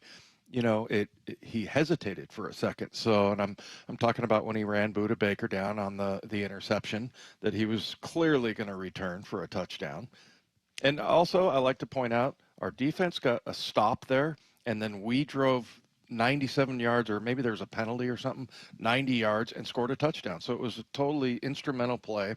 And the other thing about DK, never heard him complain about lack of targets. Yeah. Yeah, he was sort of the anti-diva in that aspect, even though we had a million texts, people saying, he's a typical diva, he's a diva. I'm like, no, he's not. I don't know what you're hearing that we've never heard, but look, he wanted out, so I understand why Seahawks fans don't want to embrace him so much. You think he'll get booed? Or when I don't know. Not there. About if he's coming here. I would hope he wouldn't get booed in Pittsburgh. It's only been one game. That'll be a good sign if he gets booed. Yeah. No, but I wonder if Seahawk fans would boo him. Is he booable? I bet you'd get some. I think it'd be split. I think you'd get some cheers, you'd get some boos. Yeah. I think the idea that he wanted out does not sit well with him. No. And I think the same would be true for Geno. I mean, I think you saw a little bit. I always saw the guys holding up the signs and he's flipping them off and stuff. So yeah, anybody that says, I don't want to be a part of your team anymore. There's going to be a segment of the fan base that says, good, get out. Well, they both said it, right? Yeah. And Geno, like you said, got flipped off, or he was flipping them off. Yeah. But what was the sign? What was the message? Something about him being a bust or something. I can't remember. And I would think that DK would be more booable than maybe. Geno. Maybe. A couple comments from Seahawks players here. Derek Hall was asked about facing DK Metcalf for the first time. Here's what he said. I think it's going to be different. Obviously, he's a great player. They have a really good guy over there and who he is and what he brings to the game. He's powerful. He's explosive, right? He can make guys miss tackles. I mean, he's very, very top end speed. So, I mean, dude's a great player. But, it'll be good to see him, chop it up with him a little bit. But obviously, our goal is to go out and try to win this game on Sunday. So that's what we're going to do. And then Leonard Williams was asked about DK and what he was like as a teammate. I mean, I thought he was a great teammate. I was only here with him for about a year and a half. But in my time with him, I love being around him. I love offensive guys who get along with defensive guys. I think that's just rare. Like, a lot of times you see, like, offensive guys kind of hang out with each other and defensive guys hang out with each other. And we always said that he was welcome to the dark side. So he was accepted in all parts of that locker room. I'm surprised that that's that much of a thing, because I hung out with Dave Craig and some of the offensive linemen like Edwin Bailey and Brian Millard, and yeah, I don't know. I hung out with Gail Gilbert, who was a backup quarterback. There's really, I guess you're in separate meeting rooms. Yeah. The entire day. So I guess I can see why you're a little bit tighter, but I don't think that was a thing when I played. All right, coming up, Cal and Shannon were joined by a special guest on this week's edition of the Cal Raleigh Show. You're going to hear that coming your way next with Wyman and Bob. This is Seattle Sports on 710. One game back. Pitch on the way to Leo, not Buddy, swinging, fly ball, deep right field down the line, walk it off, Leo Rivas. On a 5-game win streak and just a game back of Houston in the AL West. It's there to be had. It's right there. Crazy what a couple weeks can do for you because you see the potential. It's the Mariners' push to the playoffs. Matt Brash strikes out the side. And it's only on Seattle Sports on 710 in the Seattle Sports app. From the roof to the deck, the siding to the gutters, and energy-efficient windows, State Roofing and Exteriors is your one-stop shop for home protection. With over 55 years serving Western Washington, we don't just work here, we live here. We know what your home is up against when the cold sets in and the rain starts falling. Right now, we're making it easier than ever to get started with 0 down, 0 payments, and 0 interest for 24 months. Call 866-ROOF-ROOF or visit stateroofing.com to schedule your free, no-pressure estimate. State Roofing, the last roof you'll ever need. At West Hills Autoplex, we thoroughly inspect and prepare every used car to be like new. Because to you, it is new. We also pay you top dollar for your vehicle, so there's no better place to give your old car a new story. Auto Center Way exit, Highway 3 Bremerton. Change is always happening. It's part of life. And when it comes to music, change is all around us. Songs are rewritten. Classics are remixed. Bands and artists come and go. Even our taste in music changes. Here at Xfinity, we know there's still good in keeping some things the same. That's why we want to do our part with a 5-year price guarantee on our internet. It means no matter what changes, you get 5 years of the most reliable Wi-Fi with our best equipment included for a price that stays exactly the same. Surprised? Life is full of them. One internet price, 5 years, guaranteed. Learn more at xfinity.com/deals. Restrictions apply. New residential customers only. Taxes and fees extra and subject to change. Most reliable Wi-Fi based on Open Signal Awards USA. Fixed Broadband Experience Report, August 2024. What is that sound? Ugh, that sounds like a plumbing sound. Luckily, there's a company that fixes all the plumbing sounds across Puget Sound. That's All Sound Plumbing. Puget Sound's plumbing experts. Have a sound? Visit allsoundplumbing.com. You're listening to Leaf Filter Radio, and the guru of gutter protection himself, Chris Coonahan, is here to take your most pressing leaf-related questions. Hey, everybody, Chris here. I understand we have Ron on the line. Ron, where are you calling from? Uh-oh. Ron, are you calling from a ladder? Well, I was. I wanted to ask Chris what I need to do to get my gutters ready to have Leaf Filter installed. Oh, Ron, you don't have to do anything. A Leaf Filter Trusted Pro will come out and clean out your gutters, realign and seal your gutters, and install Leaf Filter, America's #1 gutter protection system. So I didn't need to get on this ladder? Ron, Leaf Filter Trusted Pros are in your neighborhood and ready to help. Just visit leaffilter.com/deal to schedule your free gutter inspection and get up to 30% off. Thank goodness. What was that site? That's leaffilter.com/deal for your free gutter inspection today. See representative for warranty details. Promotion is 20% off plus a 10% senior or military discount. 1 discount per household. This message comes from Viking, committed to exploring the world in comfort. Journey through the heart of Europe on an elegant Viking longship with thoughtful service, destination-focused dining, and cultural enrichment on board and on shore. With small ships that bring travelers closer to the destination, there's more time to explore. And every Viking voyage is all-inclusive, with no children and no casinos. Discover more at Viking.com. Ooh, ma. What was that? That is business phone bliss with the Ooma Cloud Phone System. It handles all our voice, video, and messaging needs. You sound very calm. I am. Ooma has everything I need to run my business more efficiently, like virtual receptionist, call routing, and video conferencing. And it starts at just $19.95 per month per user, plus taxes and fees. Ooma. Nice. Find your business comm at ooma.com/radio. Coach Saban here. On the field or on your walls, coverage matters. That's why I go with Behr Marquee Interior Paint and Primer from the Home Depot. Exceptional hide, advanced stain blocking, and over 1,000 colors to choose from. Behr Marquee delivers one-coat coverage that stands up to real life. One-coat coverage, no overtime. Behr Marquee, only at the Home Depot. How doers get more done. Valid only when tinted to colors from the Behr Marquee Interior One-Coat Hide Collection. eBay has reinvented vehicle buying. From click to curb, everything's covered. Ever try to buy a car online and end up in a parking lot with a stranger and some blind trust? That era is over. Now with Secure Purchase, eBay isn't just where you find your car. It's where you buy it, start to finish. Title, financing, registration, delivery, it's all built in. This is the modern way to buy your next ride on eBay. eBay.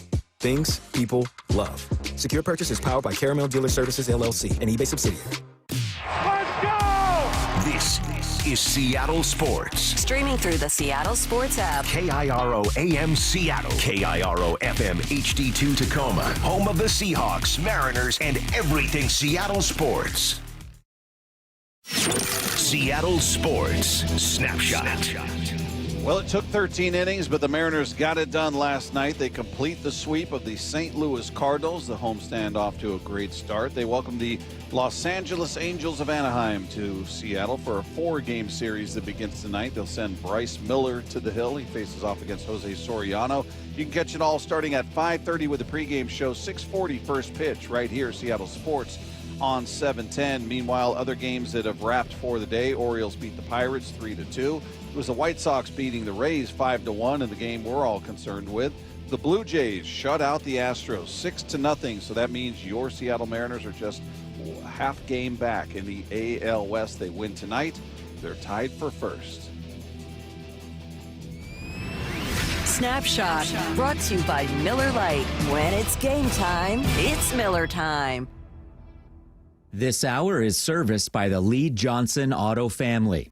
From the Quantum Fiber Studio, this is Wyman and Bob. On Seattle Sports. Streaming live on the Seattle Sports app and at seattlesports.com. Now, here are your hosts, Dave Wyman and Bob Stelton. Well, it's a conversation that you guys look forward to. We all look forward to it each and every week. It's time for the latest installment of the Cal Raleigh Show. Wind of the pitch to Cal, swinging a drive, way out of here to right field. This is the Honey Bucket Cal Raleigh Show. Goodbye, baseball. More history for Cal Raleigh. Presented by the Puyallup Tribe of Indians on Seattle Sports. Thursday afternoons all season long on Wyman and Bob. Swung on and crushed. Number 40 is long gone. It's the Honey Bucket Cal Raleigh Show, presented by the Puyallup Tribe of Indians, with Mariners insider Shannon Dreyer. Cal, I thought it would be kind of fun to follow you at a time where we can't really follow you. So take us through what happens. We've talked about your pregame routines, and we've talked about how you prepare a pitcher, but what happens once you got the equipment on? It is, what, about a half an hour before game time, and you walk out on the field here? Yeah, just walk out, go to the bullpen, get loose, catch the pitcher, and go from there. That's about it. You got different routines. I think it took me a long time to realize, wait a second, you're not actually warming up the pitcher from the start. You've got your own stuff to do out there. Yeah, I mean, depending on what time of the year it is, and,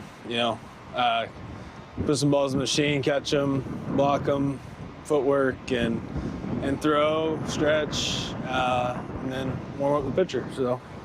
And depending who the starter is, sometimes they'll play a long toss, and sometimes they all have a little bit of different things. Woo will throw the football. Yeah. What happens with them when they come out? They have like just their normal kind of routine that they... Yeah, I mean, they just do their routine, stretch, get loose, throw balls, plyo balls, and then whatever, and they usually play catch with one of our bullpen catchers.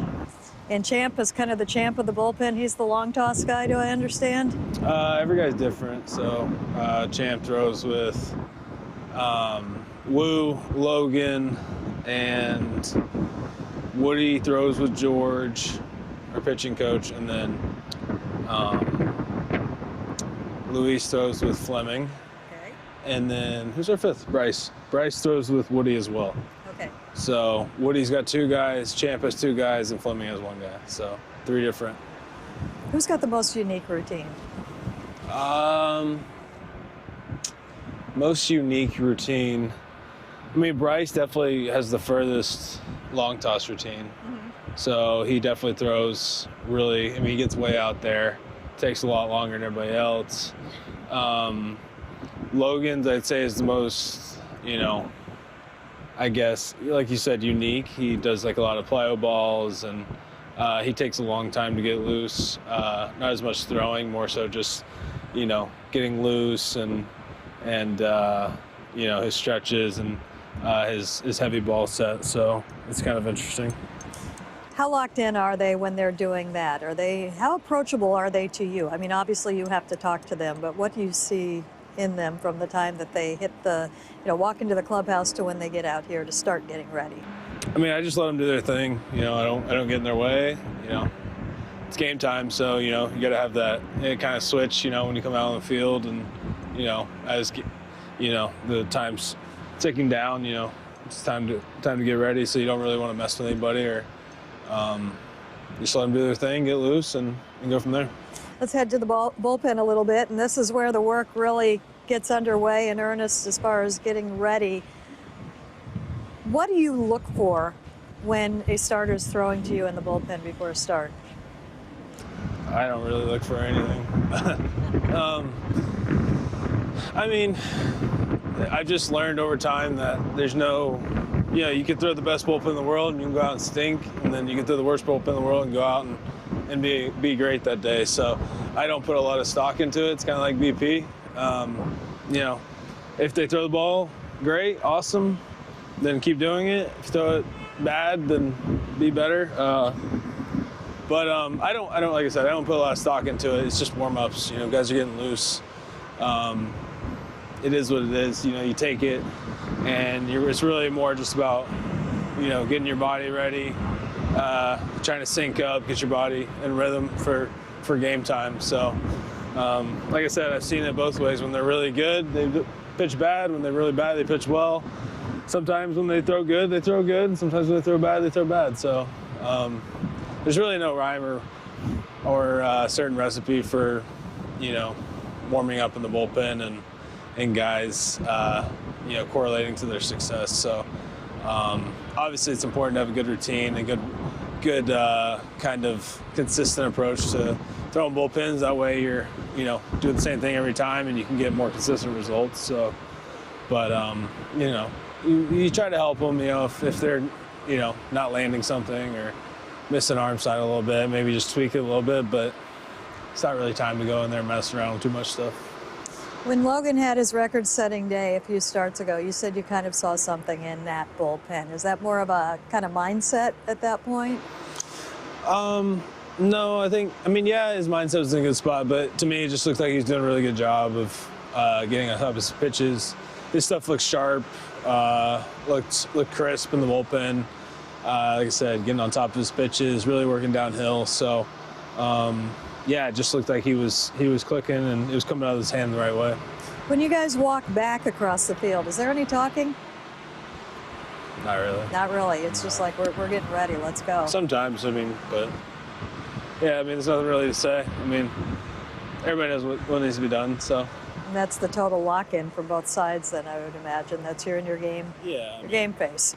Your game state of mind. Yeah, you know, what is it? The phrase, what's understood doesn't always have to be said. So it's just kind of how it is. Yeah. So it's kind of a quiet time then, walking from here to there. I mean, let them do their thing. I don't need to get in their business, you know. I mean, I don't want people in my business all the time, so all right. let them do what they want and get ready for the game however they do. So.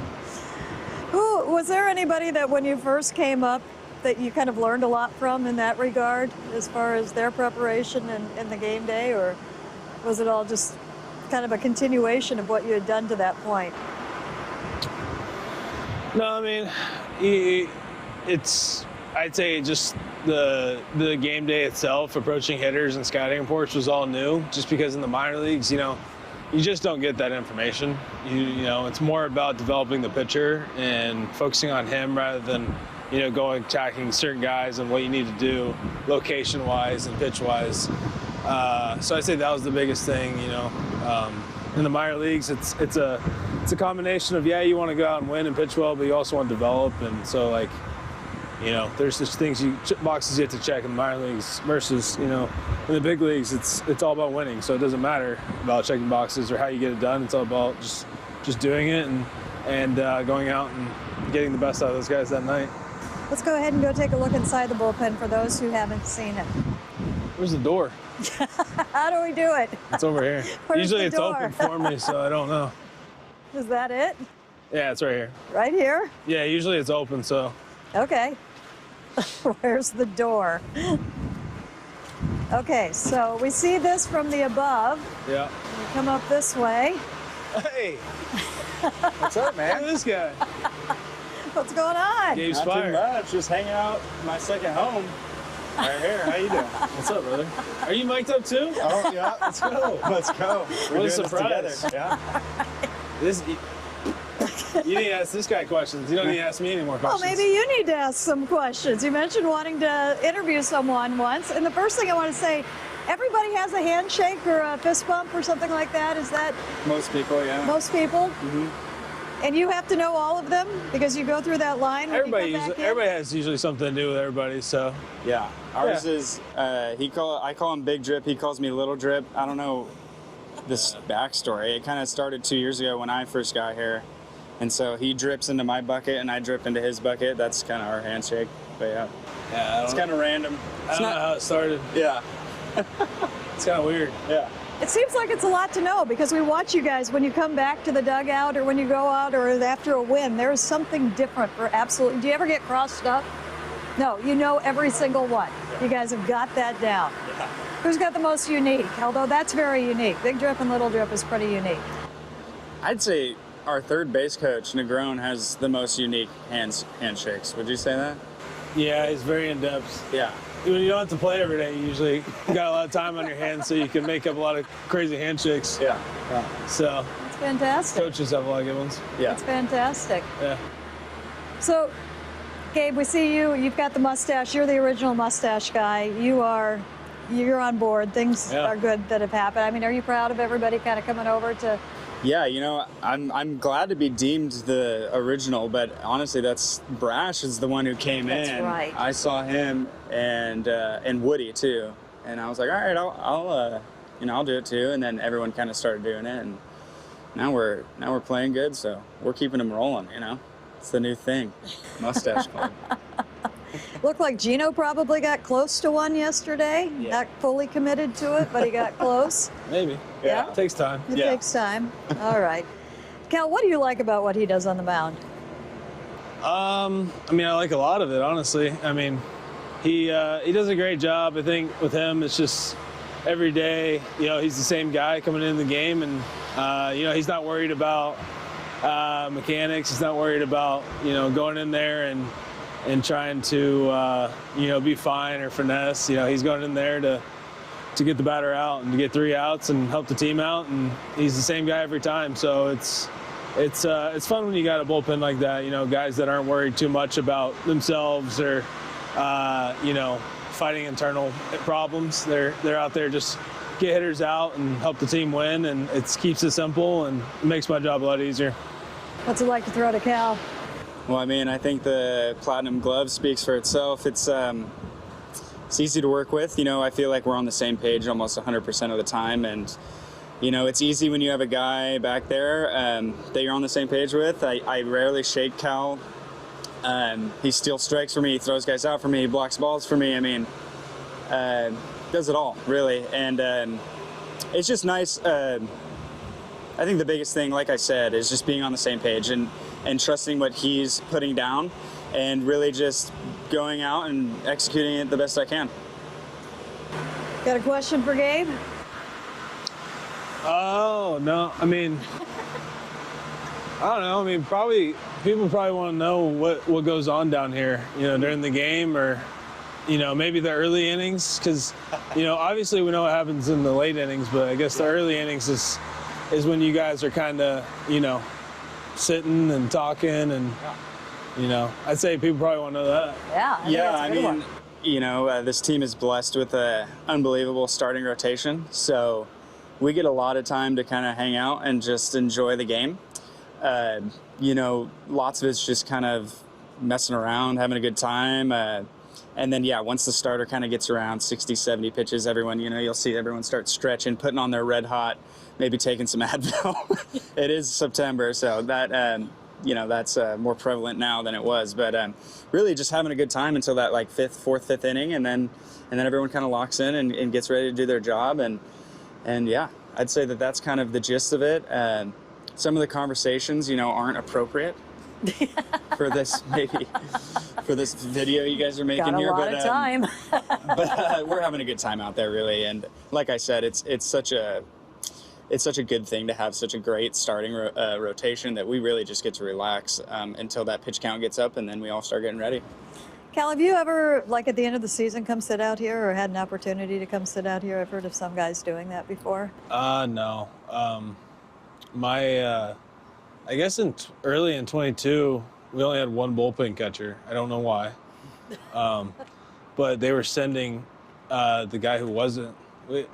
At the time, I believe it was me and LT, maybe Murph was here too. They were sending whoever wasn't catching down here in a bullpen to catch, which I've never seen before. It was like very something you'd see in the minor leagues. So you were a part-time bullpen catcher in 22? In 22, I was a part-time bullpen catcher early in the year.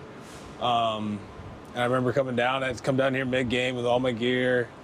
And, I remember one time specifically we were playing the Royals, and I had 4 drunk guys just wearing me out over there, talking about me hitting like 069 or something, and saying, just wearing me out. It was brutal. You were actually I remember you were on the Royals. It was that same series. Oh, really? Yeah, they were wearing me out, and I remember you struck me out of that series too.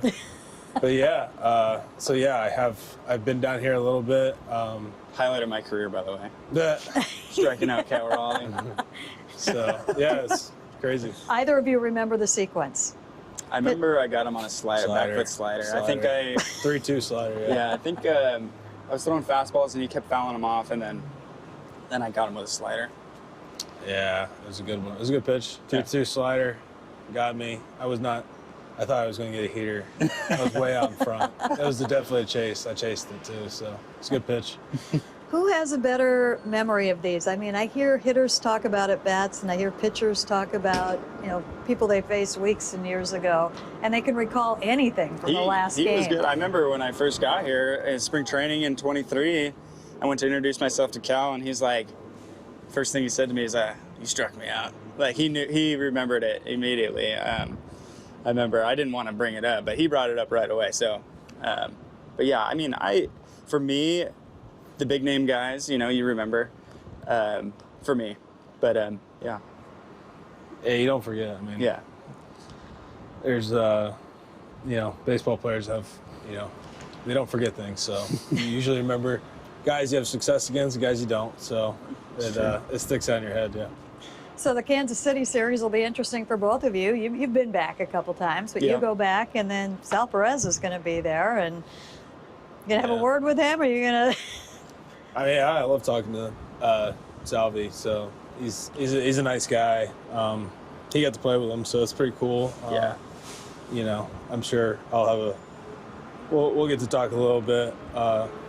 Obviously broke his record, which was pretty cool. He's a great player, so anytime you get a chance to talk to somebody who's really good at what they do is always fun. Did you take something from him, or was there anything that you wanted to know when you talked to him the first time specifically? I think I remember in 21 just kind of asking like what he does in the off season. I think there was a pause in the action or something. So, what he does in the off season, how he takes care of his body, things like that you try to talk to certain guys because, he's obviously a catcher, somebody that I want to be like, want to play a lot. I want to be like him, have a long career. So he's a prime example of somebody, you know, you want to try to model your game after, and you want to, you know, try to be like him. You know, multiple Gold Gloves, World Series champion, you know, Silver Slugger. So he's kind of done it all, and it's cool to pick those guys' brains. What'd you see from him? Salvi is amazing. Great leader, great catcher, great hitter. I was there for his 48th that you know, he ended up with breaking the record, and I'm almost positive he's going to give you a congrats. He's such a good guy, and he's fun to watch. Amazing. All right, if you had to sit back here for 9 innings, who would you want to sit next to, and you can't pick Gabe? Oh boy.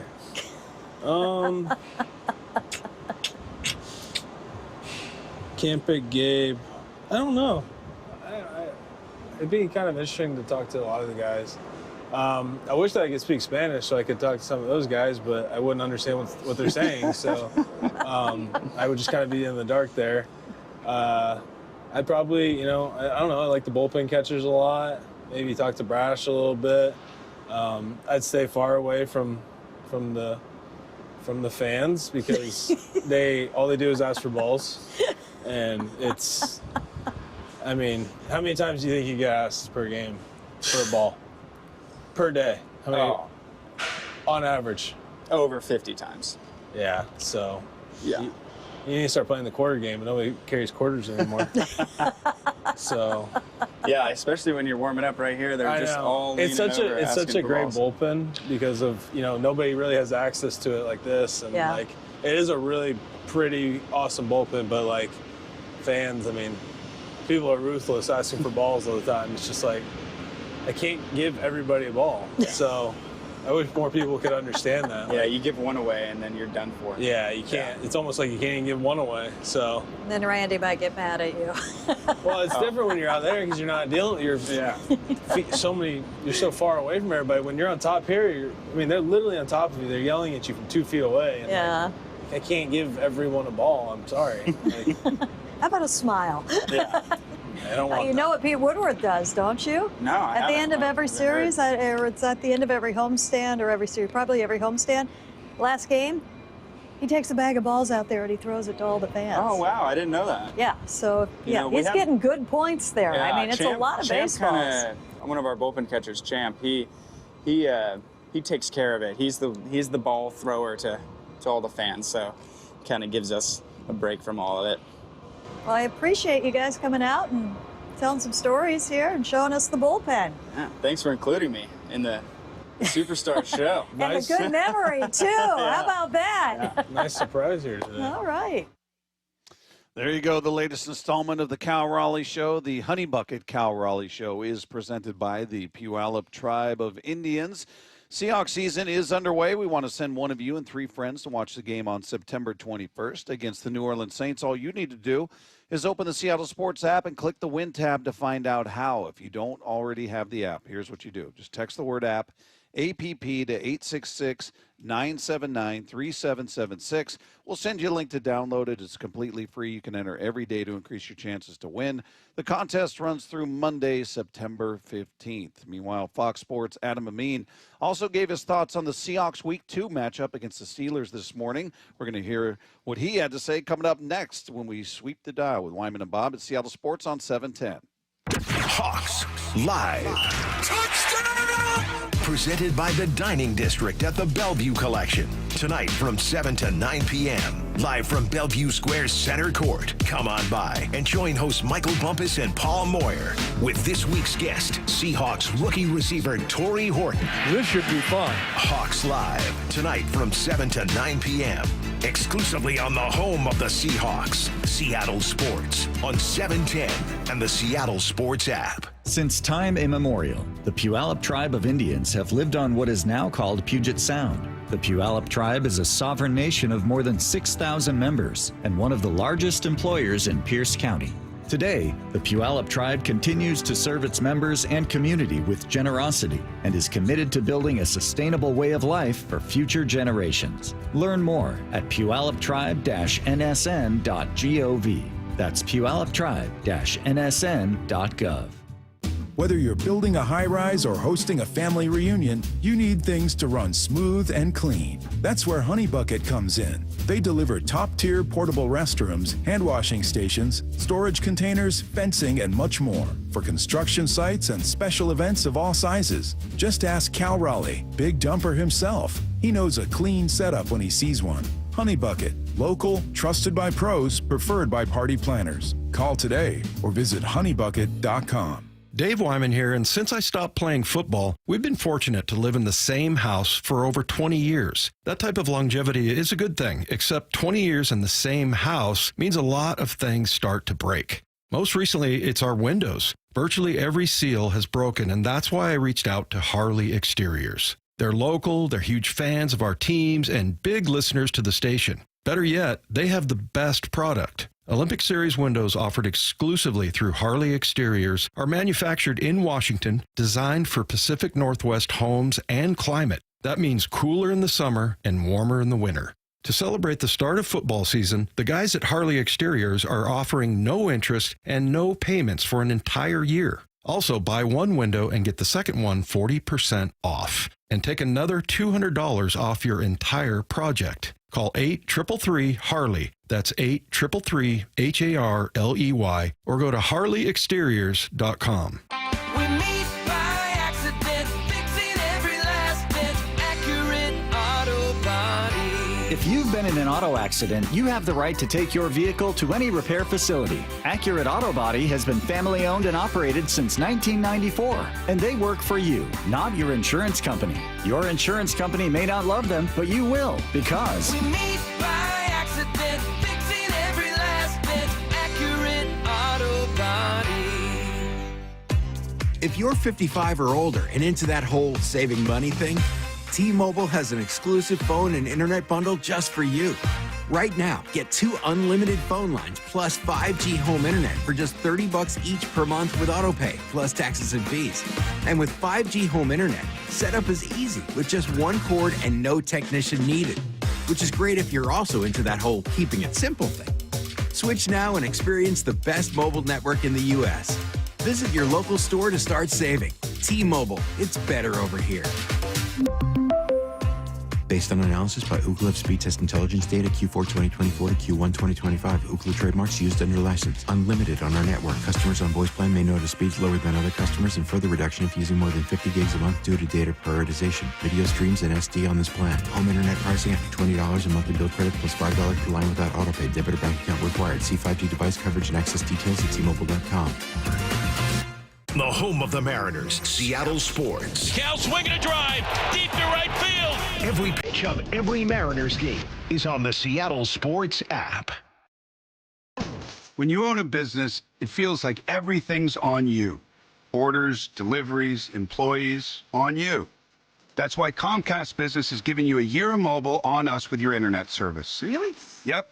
We'll cover your first line of mobile for 1 year. So calling customers, getting directions, texting Janine and shipping, on us. The broken coffee maker? That one's still on you, which means you'll save hundreds for your business and get the fastest mobile service with 5G cellular and Wi-Fi hotspots on us. But hurry, this deal won't last long. Get a mobile plan and free up the budget to maybe, I don't know, fix that coffee maker? Get mobile on us for 1 year, you guessed it, on us. Comcast Business, powering possibilities. Ends 10/9/25. Restrictions apply. New mobile customers only with internet standard service or above. Limited to value of 1 unlimited intro line apply via 12 monthly internet bill credits. 1 discount per account. Fastest mobile based on mobile Wi-Fi and cellular data in service areas. Ookla Speed Test Intelligence 2H24. Hey, Brock Heward here for my friends at PCF Construction. It was a couple years ago. We were seeking a complete outdoor living space. Molly wanted a new deck. She wanted to really make our outdoor space pop. And boy, am I glad we called PCF. Why? Because whether it's a very specific project or outdoor living, like an underdeck ceiling, deck, patio cover, railings, PCF has you completely covered. You know, Molly's an interior designer. She knows construction. She knows attention to detail. And PCF, they checked every single box along the way. And right now is the time to make the call. Up to $6,000 off your project, plus no payments and no interest until 2027. And you can save an extra $1,500 when you bundle your deck with a patio cover. Find all the offer details, get project ideas, and browse photos at pcfgroup.com or simply call today at 425-629-8476. That's 425-629-8476, pcfgroup.com. This hour is serviced by the Lee Johnson Auto family. Wyman and Bob. From the Quantum Fiber Studio. Weekdays 2 to 7. On Seattle Sports. On 97.3 FM HD2. Text line is there for you at 866-979-3776. I get to fly to Pittsburgh tomorrow. You get to. So, as we head towards the end of the week, what's your feeling about this Steeler game? I'm going to stick with my original prediction, which is I didn't think they were going to come out with a win in this one, unfortunately. But hopefully we just got our wires crossed and we both picked them to win week 1, lose week 2, and maybe it'll flip. They'll win this week instead. Be happy to be wrong on Monday. It'll be kind of maddening, though, because we were much better on the road, obviously, last year. 7-1. Yeah, and then what was the one loss? I'm trying to remember. I don't know. I have to go back and look. Usually you commit those to memory. I know. Yeah. Slip it. But yeah, I mean, winning on the road is a great feeling. It really is. Yeah, sticking it to the opposing fan base that's letting you hear it the whole game, and this one's got a little more of a personal feel to it with, former Seahawk over there. As much as he wants to downplay it, it'll be special for him if they win. It'll be special for the Seahawks if they win. But just taking a look at what's going on with this team, Adam Amin, again, on with Brock and Salk, talking about the Seahawks offseason and the Steelers game. And here he is just giving his thoughts overall on the Hawks offseason. I don't think Seattle, to me, did anything that a good organization shouldn't be doing. I think they looked in the right directions. They signed the right people to try to fill in some of the gaps and holes that they needed to have filled. And I knew that defensively they were probably going to bring back a good chunk of who they had last year because it was a strong defense. And they had guys that they felt comfortable with. So I don't think Seattle was at the top of mind for like, oh man, what an overhaul. I think the level of consistency that the Seahawks have played with over a course of time, I think hopefully the moves that they've made will maintain that. I would like to see more of Cooper Kupp, obviously, only a couple catches the other day. But I think there's still a lot of establishing going on right now, trying to figure out how to get guys the ball. This is part of the adjustments, I think, of a new offensive coordinator, a new quarterback, a lot of different pieces. Lost at Detroit last year, Monday Night Football. Yeah, that's kind of what we were talking about, and kind of the opposite of what I predicted, as far as getting the. And look, I mean, it's just one game, but we talked about it could look drastically different. I mean, you could after this Pittsburgh game feel the way we did after Kansas City. In the preseason, that is, and I'm not saying 285 yards or whatever it was, but on the ground, but something that looks more like what we expected. And I think that Kansas City game in the preseason is obviously the high water mark. I mean, it looked easy for them, and it's going to be somewhere in between, that and what we saw the other day. So, I mean, I think it's just a matter of how quickly can they get ramped up. I'm still kind of banking on the fact that was just one of those games that didn't go your way, and some of the play calling got off schedule, and, and despite all of that, Dave, they were in a position to win. Yeah.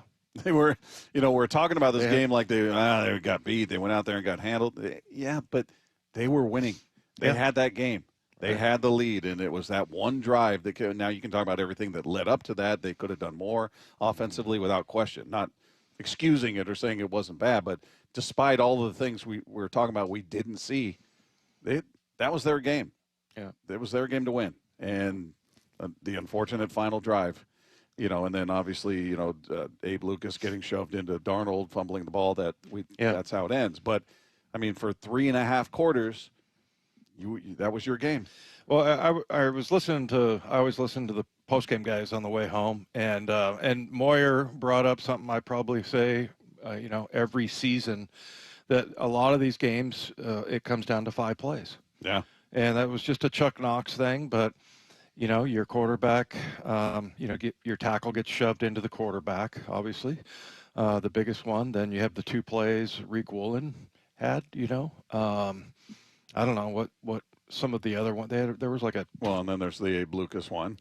Well, yeah, that I said that first. Yeah. But anyway, what else? The missed field goals. I mean, you could talk about, all right, they did have the lead, but maybe if they had a field goal kicker who's making his kicks, then Seahawks aren't in that position, right. And that guy's now looking for work after that. So, there were certainly plays you could point to each side and say, well, yeah, Seahawks were winning, but if this typically routine play happens, they're not in that position. And that's fair, but reality was the Seahawks were there to win that game. They had it there in their hands, and that last drive was just so punitive. I mean, just that long completion that set them up, and obviously the touchdown. So, well, it's just also a reminder of how many good players the 49ers have. Yeah, we talked about their young defense, but they got 2 really. I don't want to give Lenore credit, but the 2 guys on defense, Bosa and Warner, are phenomenal. Mm-hmm. And then you got Kittle and you got Purdy and McCaffrey is ridiculous. Some good offensive linemen. Yeah. They've got things to work with. They got pieces to work with, without question. Adam, talking about a few different storylines that are going to be happening in this game, whether who's going to be covering DK, who's going to be the bigger story for the Steelers this season, DK or Aaron Rodgers. Here's what he had to say. I want to see, well, first off, who's playing on the back end for this Seattle team, because DK, I imagine DK has a bit of a chip on his shoulder when it comes to a matchup like this. It's impossible not to. Aaron Rodgers said as much last week when they beat the Jets. I was very happy to beat anybody associated with the Jets. And as much as we've been exposed to DK over the years as a pretty, kind, easygoing guy off the field, I get the feeling that there's going to be a little bit of a chip on the shoulder. So is it going to be, Reek Woolen? Is it going to be Josh Jobe? Is it going to be Devin Witherspoon? Is he going to be healthy enough to play as he's kind of banged up with this knee injury? I think the outside matchups are probably the matchups that I get really excited for when you have the type of alpha matchups that I think we have on Sunday. You think Spoon's going to be running his mouth a little bit? Yes. When is he not? Yeah. I'm just curious to see how they deal with DK. Are they going to have one guy? Is it going to be Reek? Does Reek start, first of all? If it's not him, is it going to be Jobe on him? Is it going to be Spoon on him? Are they going to have somebody different depending on which side of the field he's on? Just how they deal with DK is going to be interesting to me. Yeah. Well, and I think hopefully we can get to this Aaron Rodgers cut there, but I would think that Aaron Rodgers wouldn't mind seeing DK stick it to the Seahawks just because he doing the same thing and going through it. And I feel like he may force it into DK. Maybe we can get a pick there. Well, here's one more from Adam Amin giving his thoughts on Rodgers, praising DK and taking a shot at the Jets. I think in the room he's actually great to deal with, because I do think with some of the I'm sure I think you guys used the word mercurial a moment ago. I think that actually might be a decent word to describe Aaron, is somewhat mercurial at times. He's up and down. I'm sure everybody's mileage can vary a little bit based off of their consumption of him in the public eye. I'm sure I have my own opinions based on my public consumption of him in the public eye. But I think just sitting in a room talking ball, I always appreciate his candor. I think he is the type of person that's going to say, I think this corner is weak, I'm going to try to take advantage of him, and you'll know how to say that, right? Like I never want to take a shot at a defensive back or whatever that any quarterback might feel like they can take advantage of, but we want to be able to talk about that, and he's more liable to say those things. I think there is a do not care factor in. Everybody's mileage may vary. Yeah, that's good. This is Aaron praising DK Metcalf and then taking a shot at the Jets. It's about the right stuff. He cares about it. He cares about it enough to watch the film and to put in the time and take notes and ask questions and come over and sit next to me during the week at various times to try and get on the same page. So I love it. You know, that's unfortunately not the standard around the league that I've been accustomed to. Now, it was a lot of times in Green Bay because those guys kind of saw what it was like with Jordy Nelson and then Randall Cobb and James Jones and Devontae got to watch that, and he was the next guy in line. So there's a way of going about it, but when you're lead dog in the room, he's also a great guy and prepares the right way. It makes it easy for the rest of the room to just follow his lead.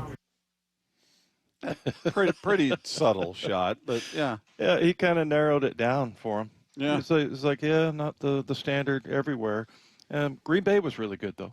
Yeah, they were really good. I'm not sure why he's holding a grudge against the Jets. They gave him a lot of money and an opportunity out there. Yeah. Obviously didn't go the way that anybody expected. So there you go. Hey, you can watch high school football live tonight for the Seattle Sports Game of the Week presented by STSPN. Fourth-ranked Eastside Catholic hosts Bishop Blanchette. We can watch the game live at 7 p.m. exclusively on the Seattle Sports app, seattlesports.com, and Seattle Sports YouTube page for the full 2025 matchups. You can visit seattlesports.com/high school. Coming up, you'll hear Jim Harbaugh discuss Pete Carroll and Pete Carroll discuss Jim Harbaugh when we sweep the dial. That is coming up with Wyman and Bob live from the Virginia Mason Athletic Center at Seattle Sports on 710. Watch live high school football. It's the Seattle Sports Game of the Week. Going for it all. He's got a wide open man. Pop touchdown, Spartans! Tonight, Bishop Blanchette visits number 5 Eastside Catholic at 7 p.m. Getting pressure, and he's taken down! Watch the game exclusively on the Seattle Sports app, Seattle Sports on YouTube, and seattlesports.com. The senior comes up with a big INT. See the full 2025 season schedule at seattlesports.com/high school. Hey, it's Dave Wyman for Swedish Cyberknife, and September is Prostate Cancer Awareness Month, and on average, 1 in 8 men in the U.S. will be diagnosed with prostate cancer during their lifetime. Many treatments are available, and especially locally, but I recently spoke with someone who underwent treatment for prostate cancer back in February. It's Tim Hunter, a lifelong local radio host, and Tim underwent Swedish Cyberknife treatment the week right after the Super Bowl, and it was literally a week. All it took was 5 days in a row, with each session lasting less than an hour.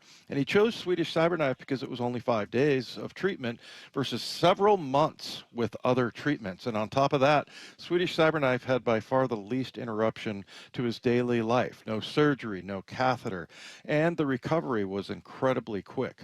And Tim heard about the Cyberknife treatment from our radio commercials right here, and so just like you're hearing right now. So if you, a friend, or a family member is diagnosed with prostate cancer, request information about treatment at swedish.org/cyberknife prostate. Treat prostate cancer with Swedish Cyberknife. At West Hills Autoplex, we thoroughly inspect and prepare every used car to be like new. Because to you, it is new. We also pay you top dollar for your vehicle. So there's no better place to give your old car a new story. Auto Center Way exit, Highway 3 Bremerton. When it comes to the security of your business, doubts can creep in about who you're trusting to protect it. At Bail Arm, we got you. For nearly 80 years, we've been putting our customers' minds at ease with our advanced technology and personalized support. Feeling insecure about your current security service? Visit bailarm.com today. Ooh, that face. Quantum Fiber Internet loves that face. That's Jamila. Yay to Jamila. She's thinking outside the box from inside the box. Quantum Fiber Wi-Fi keeps her meeting game strong. From the back door to the front lawn. Rushing all of the video calls. Back to back to back video calls. Quantum Fiber Internet blowing the soxies up all those people in all those boxes. Yay to you. Switch today at quantumfiber.com. Additional pods may be needed to achieve Wi-Fi coverage in some locations. Limited availability. Service in select locations only. This is the story of the one. As a custodial supervisor at a high school, he knows that during cold and flu season, germs spread fast. It's why he partners with Grainger to stay fully stocked on the products and supplies he needs, from tissues to disinfectants to floor scrubbers. All so that he can help students, staff, and teachers stay healthy and focused. Call 1-800-GRAINGER, click Grainger.com, or just stop by. Grainger, for the ones who get it done. University of Maryland Global Campus offers more than 55 flexible online certificates that provide short-term credentials and real-world skills you can use immediately. With a range of affordable undergraduate and graduate certificates in high-demand fields like business, AI, cybersecurity, data analytics, and healthcare, you can earn credentials quickly to help advance your career. Learn more at umgc.edu. That's umgc.edu. Certified to operate in Virginia by Chev. Seattle Sports has your chance to win 4 tickets to the Seahawks game Sunday, September 21st. Head to the Seattle Sports app, click the Win tab in the bottom right corner, and enter to win. You can enter once per day, so the more times you enter through the Seattle Sports app, the better your odds. Do it every day, September 9th through September 15th. Details and rules at seattlesports.com/win. From the home of the Seahawks, Seattle Sports. The home of the Mariners. Lift off to center. It is on its way. Julio, 2-run home run. Hear every pitch on 710 and the Seattle Sports app. Imagine finding your dream home and moving in right away. No waiting to sell your old place first. Sounds perfect, right? That's exactly what Orchard's Move First, Sell Later program lets you do. Buy your new home now and sell the old one later. Here's how it works. Orchard gives you cash so you can buy and move into your new home first, on your timeline. No waiting, no showings, no double moves. Then the Orchard experts take it from there. They handle repairs on your old home for you so you attract the right buyers. Once they're done, a local Orchard agent lists and sells your home for top dollar. Orchard's Move First program gives you the freedom to buy and move into your new home first and sell your old home later. Buy before you sell and get top dollar for your home with Orchard. Ready to find out how much your home is worth? Visit Orchard.com to get your free home valuation. That's Orchard.com. This is the story of the one. As a custodial supervisor at a high school, he knows that during cold and flu season, germs spread fast. It's why he partners with Grainger to stay fully stocked on the products and supplies he needs, from tissues to disinfectants to floor scrubbers. Also that he can help students, staff, and teachers stay healthy and focused. Call 1-800-GRAINGER, click Grainger.com, or just stop by. Grainger, for the ones who get it done. Get in the zone, AutoZone. Summer's almost over, but the heat is pressing on. If you've got battery trouble, stop by AutoZone for free battery testing. It may just need a charge, and we'll do that for free too. If you do need a battery, we've got options starting at just $89.99. And we'll recycle your old battery for free. Now that's a strong start. Don't miss the end of summer sale. Now at AutoZone until September 22nd. Get in the zone, AutoZone. Restrictions apply. Scanning the airwaves for the most interesting and entertaining stories of the day. Sweeping the dial. Every afternoon at 4:45 with Wyman and Bob. Presented by Silver Reef Casino Resort. Lamar Jackson apologized to the fan he shoved on Sunday and also gave him some good advice. I didn't try to, it just happened. Like, I got pushed. I'm like, what? I thought I was like outside. I wasn't even thinking about me being out there on the field, but my apologies to that whoever that was. I don't know who it was. My apologies to him. Like,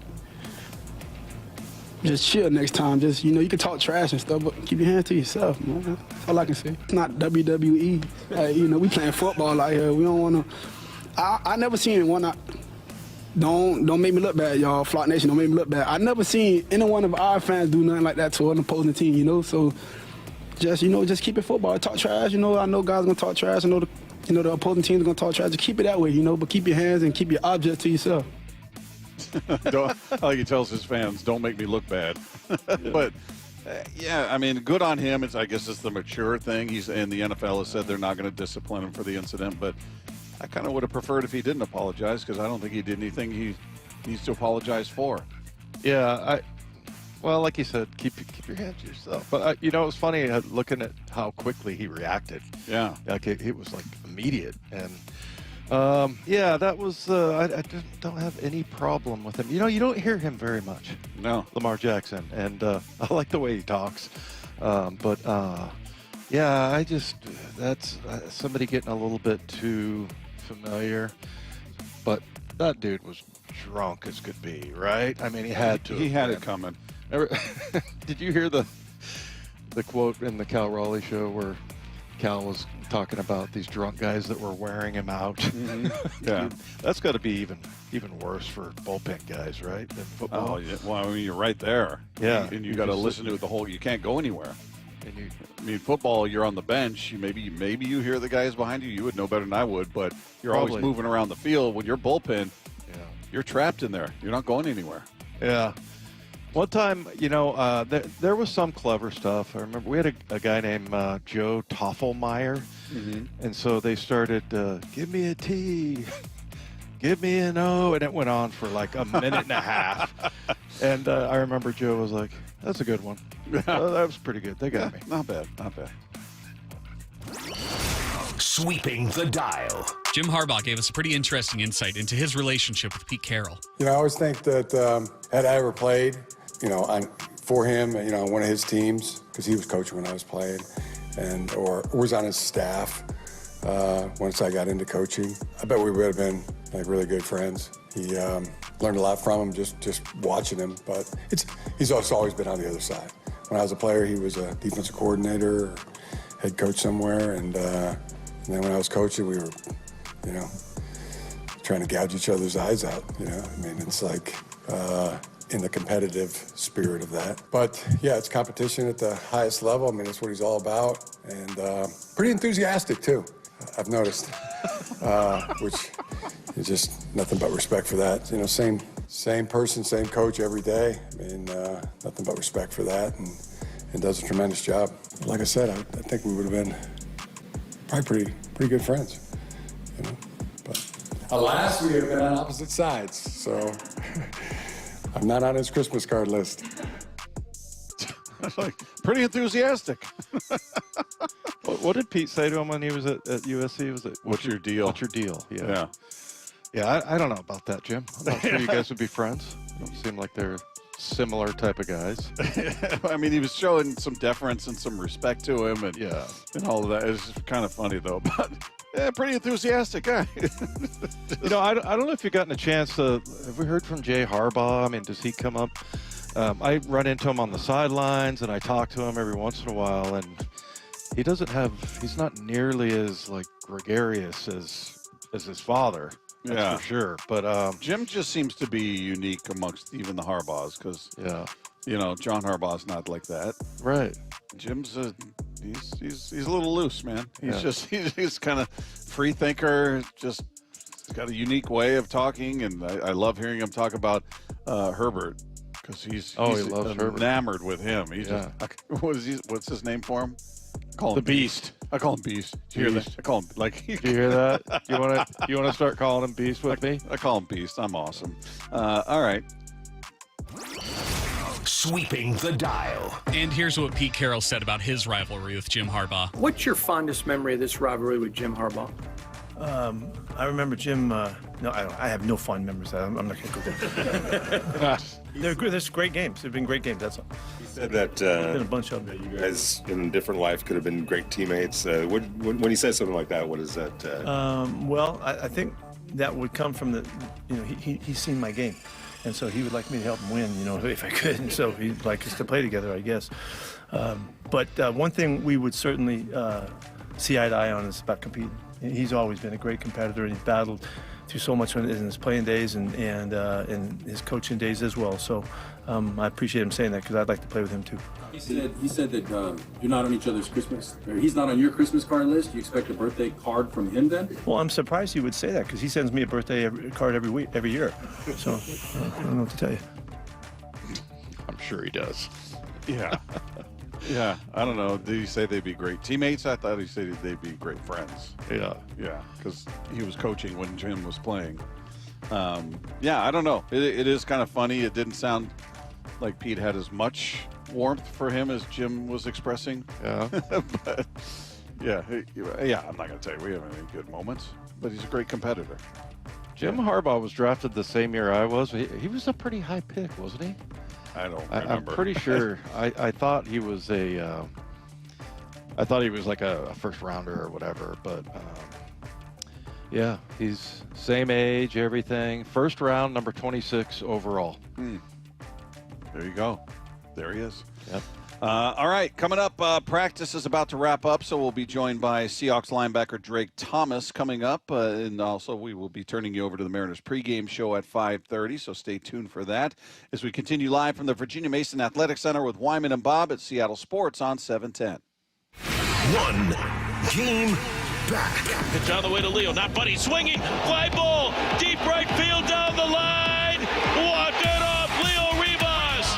On a 5-game win streak and just a game back of Houston in the AL West. It's there to be had. It's right there. Crazy what a couple weeks can do for you because you see the potential. It's the Mariners' push to the playoffs. Matt Brash strikes out the side. And it's only on Seattle Sports on 710 in the Seattle Sports app. Well, I'm here with my good buddy, Dr. Dan Nelson from Eastside Pain and Regenerative Medicine. And you've heard from Dr. Dan's patients over the years how a simple stem cell procedure has successfully conquered their pain. Well, folks, now it's my turn. After years of dealing with knee pain from all the football abuse, I can say my knee pain now is almost 100% gone. How'd you do it, Dr. Dan? Well, Brock, personally, I'm very happy that you did so well. And your story is like so many of our other patients who come in, former athletes and non-athletes as well, who have come in with chronic knee pain, and they are looking for alternatives besides knee replacement surgery. And we're happy to provide this service. It's been truly a game changer for so many folks. It's just been a pleasure to be part of this. Consider Dr. Nelson, the only doctor with over 30 years of experience in pain medicine techniques, including stem cell therapy. I was in and out with a couple of follow-ups. It's a non-surgical solution to pain using your own stem cells. Consider stem cell therapy with Dr. Daniel Nelson, MD at 425-823-4000 or visit danielnelsonmd.com. That's danielnelsonmd.com. Eric Johnson here. I spent the past 30 years working to help make our community better informed, better protected when it comes to consumer issues, and better equipped to take on whatever life throws at us.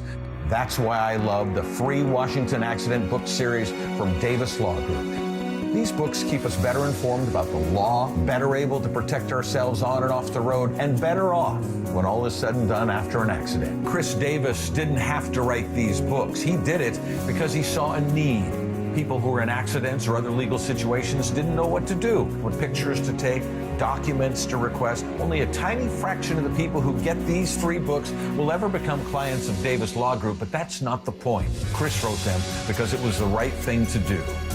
The free Washington Accident book series is a must-have for drivers who want to be prepared for whatever the road might throw at them. Get yours at WashingtonAccidentBooks.com. More fiber and laxatives, eh? Who are you? I'm future you. Future me? Constipation with belly pain still coming back? Our doctor figured it out. It's irritable bowel syndrome with constipation, or IBS-C, and Linzess could help you get ahead of it. Linzess linaclotide is a prescription medicine that treats IBS-C in adults. It's not a laxative. It's a once-daily pill that helps you get ahead of your symptoms. It's proven to help you have more frequent and complete bowel movements and helps relieve overall abdominal symptoms, belly pain, discomfort, and bloating. These symptoms were studied in combination, not individually. Do not give Linzess to children less than 2. It may harm them. Do not take Linzess if you have a bowel blockage. Get immediate help if you develop unusual or severe stomach pain, especially with bloody or black stools. The most common side effect is diarrhea, sometimes severe. If it's severe, stop taking Linzess and call your doctor right away. Other side effects include gas, stomach area pain, and swelling. Talk to your doctor and say yes to Linzess. Learn more at linzess.com or call 1-800-LINZESS. Hey, it's Kirk Herbstreit. On game day, great prep makes all the difference. Same goes for your pizza. That's why I go with Frigidaire Stone-Baked Pizza Oven. Fresh pizzas go from dough to done in just 2 minutes. Whether you're throwing a party or squeezing in dinner between plays, this oven delivers hot, crispy, restaurant-quality pizza right from your kitchen. Only from Frigidaire. Game-ready pizza. Get it today at the Home Depot. How doers get more done. Whoa! Jason Kelsey just found out that NFL Sunday Ticket now lets you subscribe month to month. Yeah! He just realized you can join and cancel anytime. Ha-ha! Now that's what I'm talking about. Now he just found $1 in the sofa. Yeah! And he just saw a great parking spot open up. Look, just because Jason's easily excited doesn't make NFL Sunday Ticket month to month any less great. Right, Jason? Yeah. Get NFL Sunday Ticket month to month and cancel anytime. Sign up at NFLSundayTicket.com. Renews every month during the 2025 regular season. Cancel anytime. Terms and embargoes apply. No refunds. Commercial use excluded. Keeping your engines healthy means protecting them in season and out. Experts trust Stable to do that. And third-party testing confirms it. Stable is the industry leader in preventing fuel-related issues, no matter if you use it in your car, boat, or outdoor power equipment. In season or out, at every fill-up or when you store, start with Stable. Tired of hearing scary radio ads about the IRS? Tax Relief Advocates is different. TRA is here to tell you that if you owe money to the IRS, whether it's $5,000 or $500,000, we have a solution. TRA can eliminate or reduce what you owe to the IRS with zero risk to you. We have over 1,000 5-star reviews on Google and an A+ with a BBB. End your tax nightmare today by visiting TRA.com or call 800-275-1728. That's 800-275-1728. Let's go! This is Seattle Sports. Streaming through the Seattle Sports app. KIRO AM Seattle. KIRO FM HD2 Tacoma. Home of the Seahawks, Mariners, and everything Seattle sports. Seattle Sports Snapshot. Mariners looking to keep the streak going. They've won 5 in a row. That includes a 3-game sweep of the St. Louis Cardinals, which they achieved last night in 13 innings. And now they welcome the Angels to town. Game 1 of a 4-game series coming your way tonight. Bryce Miller on the hill facing off against Jose Soriano. You can catch it all starting at 5:30 with the pregame show. 6:40 first pitch right here, Seattle Sports on 710. Finals from earlier today. Orioles beat the Pirates 3-2. It was the White Sox over the Rays 5-1, but the one everybody had an eye on. The Blue Jays coming through and shutting out the Astros 6-0, which means the Mariners, as we sit right now, a half game out of first place, obviously with a win tonight. That puts them in a first place tie. Other games going on. Marlins shutting out the Nationals 2-0 in Miami, top of the 6th. In New York, it's the Yankees up on the Tigers 3-1. That one in the top of the 3rd. Royals out to a 2-0 lead over the Guardians in the bottom of the 3rd. The Mets putting it on the Phillies early, 4-0. That one in the bottom of the 3rd. Also, one other game beyond the Mariners still to come. The Padres playing host to the Colorado Rockies. Snapshot brought to you by Miller Lite. When it's game time, it's Miller time. From the Quantum Fiber Studio, this is Wyman and Bob on Seattle Sports. Streaming live on the Seattle Sports app and at seattlesports.com. Now, here are your hosts, Dave Wyman and Bob Stelton. Coming up, we'll catch up with Drake Thomas, linebacker from your Seattle Seahawks, as they continue to prepare for their matchup with the Steelers this weekend. Meanwhile, we will be turning you over to the Mariners pregame show at 5:30. Game 1 of the 4-game series. Boy, just a precious few games left, Dave. 4-game series with the Angels, followed by the road trip with KC and Houston. 6 games there, and then you've got 6 games at home, Colorado, LA Dodgers to wrap up the regular season. How about that Friday, Saturday, and Sunday where you're in Houston? Enemy territory. Man, that is going to be huge. That one's already got me feeling anxious. Yeah. Yeah. That's why this homestand is so crucial. Just as the kids say, stack the wins. Yeah. Stack as many of these wins as you can. Hopefully they can take 3 of 4. It'd be delightful if they could take all 4 from the Angels. But, you know, look, we talked about this 7-game homestand. It was like, take 5 of 7. You got to get 5 of 7, which would mean at this point, if they achieve that, that's splitting the series with the Angels. They can do better. Yeah. They can take 6 of 7. Take 3 of 4. Win the series. Hopefully they can handle Kansas City, who seems like they're kind of coming back a bit. They were right on the Mariners' heels, and now they're, I think, 4 games back in the wild card. So get that one, and then we'll see where the Astros are between now and then, and hopefully the Mariners will be occupying first place when they step into that little ballpark there. 5-4 against the Angels. I don't know. I just feel like we should have taken better care. I feel like it should be like should have taken better care of the Angels. Yeah, but anyway, that's the 4-game. Yeah, I guess you could. You don't want to be greedy.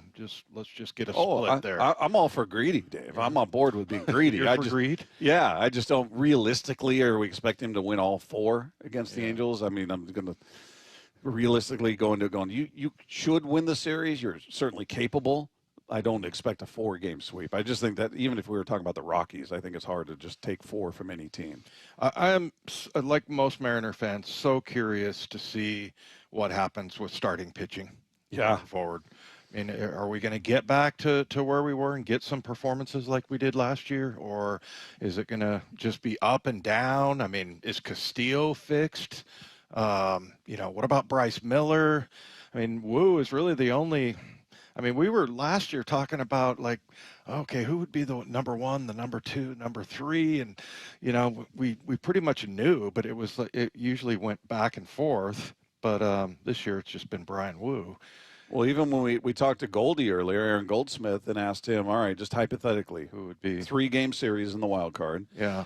Who are your 3? Obviously, I think we all agree Brian Wu would be number 1. I'm not sure if somebody would make an argument for anybody else, but all right, so we'll just say number 1. Who are your 2 and 3? And even he was having a hard time. He's like, well, I mean, it's kind of who's the hot hand? And well, if we're talking today, who is it? And he's like, well, I guess maybe Logan, depending on, if you got righties, lefty heavy lineup, righty heavy lineup, it's going to be this.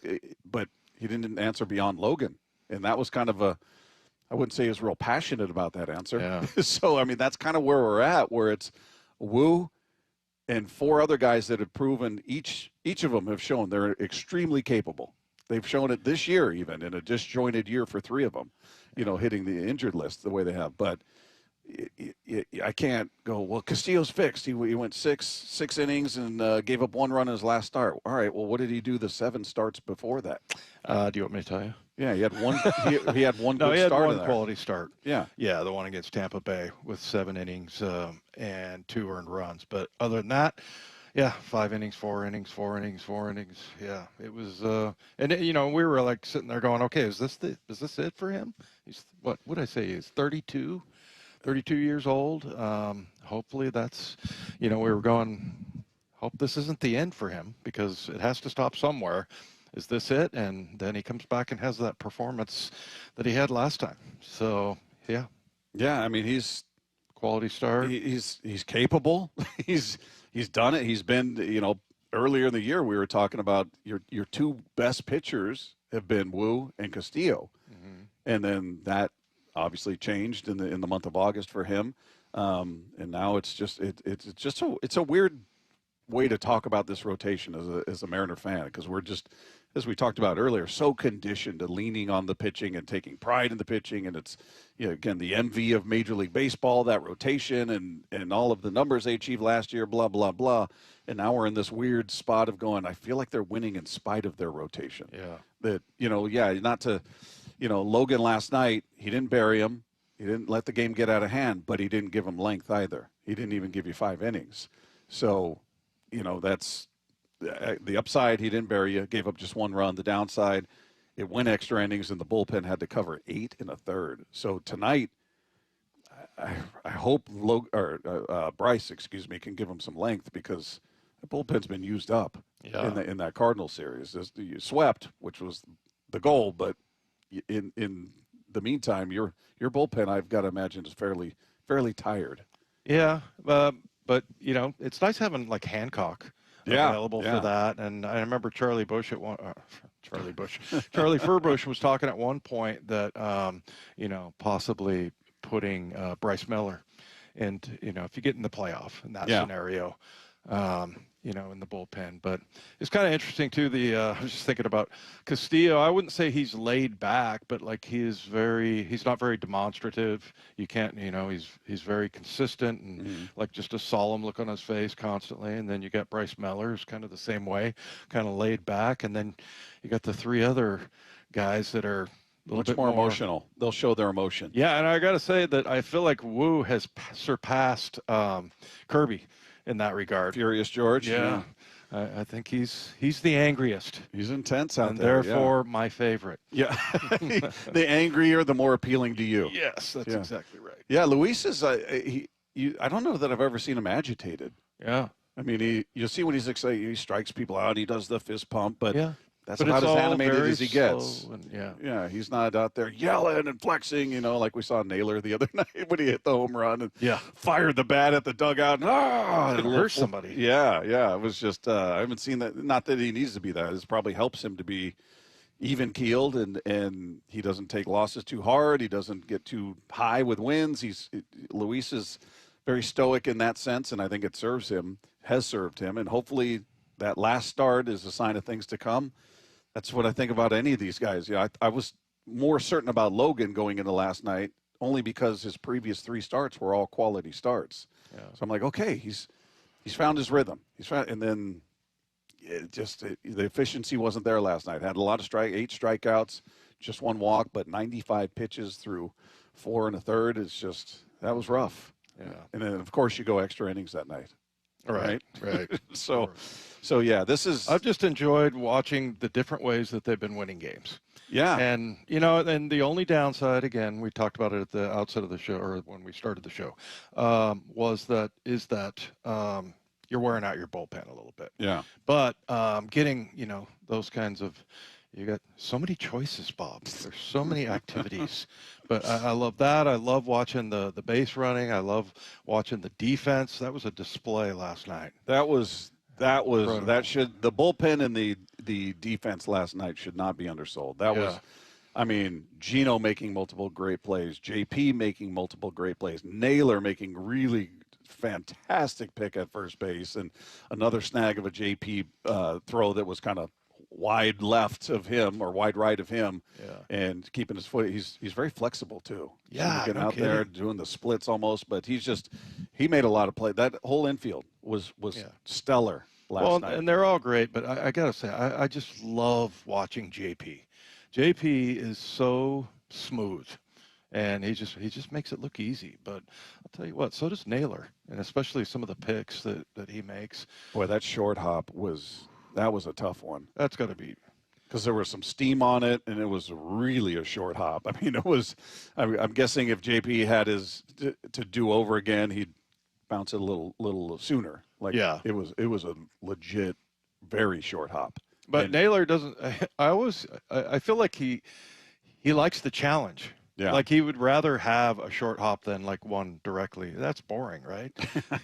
But yeah, and again, I love that somebody apologized to him at one point. He's like, "Don't worry about it, man. Yeah, whatever. Just get the throw over here. I'll vacuum it up." Yeah. Well, I'll say it again for the 800th time. I really hope they bring him back. That whole thing works out. He wants to come back. He sure does. They can give him the money. Everything works. He just seems to fit. He just fits. Unless he's really a big fat liar, he really wants to be back here. And yeah. So yeah, we'll take it, man. Yeah. Hey, a reminder, Seahawks season underway. We'd love to send one of you and 3 of your friends to watch the game on September 21st against the New Orleans Saints, and all you need to do is open the Seattle Sports app and click the Win tab to find out how. Now, if you don't have the app, no problem there. You can just text the word app, APP, to 866-979-3776. We'll send you a link. You can download it. It's completely free, and you can enter every day to increase your chances to win. The contest runs through Monday, September 15th. And we, as we mentioned, talked to Aaron Goldsmith earlier, and you just brought it up, the variety of ways in which they won, especially in this Cardinals series. Game 1, no home runs. You had sac flies, you had stolen bases. They were manufacturing runs, kind of small ball happening. Game 2, you had home runs, but it didn't come from the usual suspects. Right. Sort of. Randy, certainly 27 home runs. Yeah. And Naylor, but it wasn't Julio. It wasn't Cal. It wasn't Gino. They combined to go 0 for 10, 2 strikeouts. Yeah. Yet this team, all right, the other guys kicked in, and they won that game. And then last night, you get a short outing from your starter, and the offense, it wasn't happening. You stranded 14 runners last night. You went 3 for 15 with runners in scoring position. You had an inning where you had the bases loaded and nobody out, and you didn't play to run. But you found a way to win. So, I think you can look at a lot of these and go, wow, that's not good. Those 3 going 0 for 10 with 2 strikeouts and 3 for 15 and all these 14 runners left. But they found a way. And that, to me, is what a good team does. Right. You find a way when your stars, it's not happening for them that night, or this is not working, or your starter doesn't go deep. You still found a way to pull a win out. You were talking about Suarez, Eugenio, and his home runs, because we've been so focused on Cal, and he's got 53, but he's at 45, man. Yeah. He's 4th in Major League Baseball. I know some of that damage was done down in Arizona, but then you got Julio, who's tied for 13th. He's got 30. Yeah. Just needs those 5 stolen bases, by the way. Is it still 30-30? Yeah. Yeah, to get the 30-30. Yeah, I think he's still at 25. Yeah. So and then you got Rosarena, who's 3 away from 30. He's got 27. Yep. So you get, and I think Naylor, I believe, is 1 away from a 2020 season. He's at 19 home runs, I believe. Yep. That's right. So yeah, I mean, it's a lot of pop in that lineup. Some of it, Naylor and Gino doing the bulk of it in Arizona, but still, that shows the length of this lineup. And as we just talked about, nights where these 3 guys aren't getting it done, these 2 guys did. Yeah. And just finding different ways. And Polanco has been a guy who's kind of quietly been solid after a red-hot start, then a dreadful next month. I mean, just awful. And then kind of middling, and he's gotten hot again. So, he's a guy we don't spend a ton of time talking about, but he's come through in some pretty big situations. Hey, Matt, do you think that I can vamp?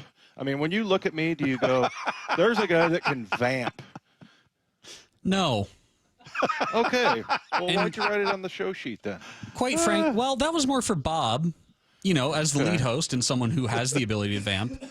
I was kind of hoping he would carry you through this, and he's done an admirable job. Has he? You could try to help him with that if you wanted to, lighten the load. If you wanted to. You don't have to, but you could. Is there a could. button for that? If there was, Dave. If only there was.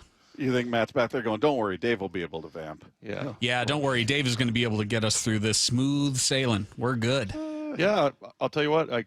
First step, got the mic button on. So that's good. That was a step in the right direction. After yesterday, I am pretty proud of you for that. Not going to lie. Yeah, I appreciate that. The timing was just perfect of that. It was just beautiful. I wonder if we could boost the background a little bit, because you can hear me over there talking. I know. I'm trying to talk, and here we are talking about a guy that was having trouble with the microphone button, and I start off the segment with the microphone button off. It was just perfect. Yeah. It was almost as if it was written. Yeah. I promise I did not do that on purpose. Yeah, it was good though.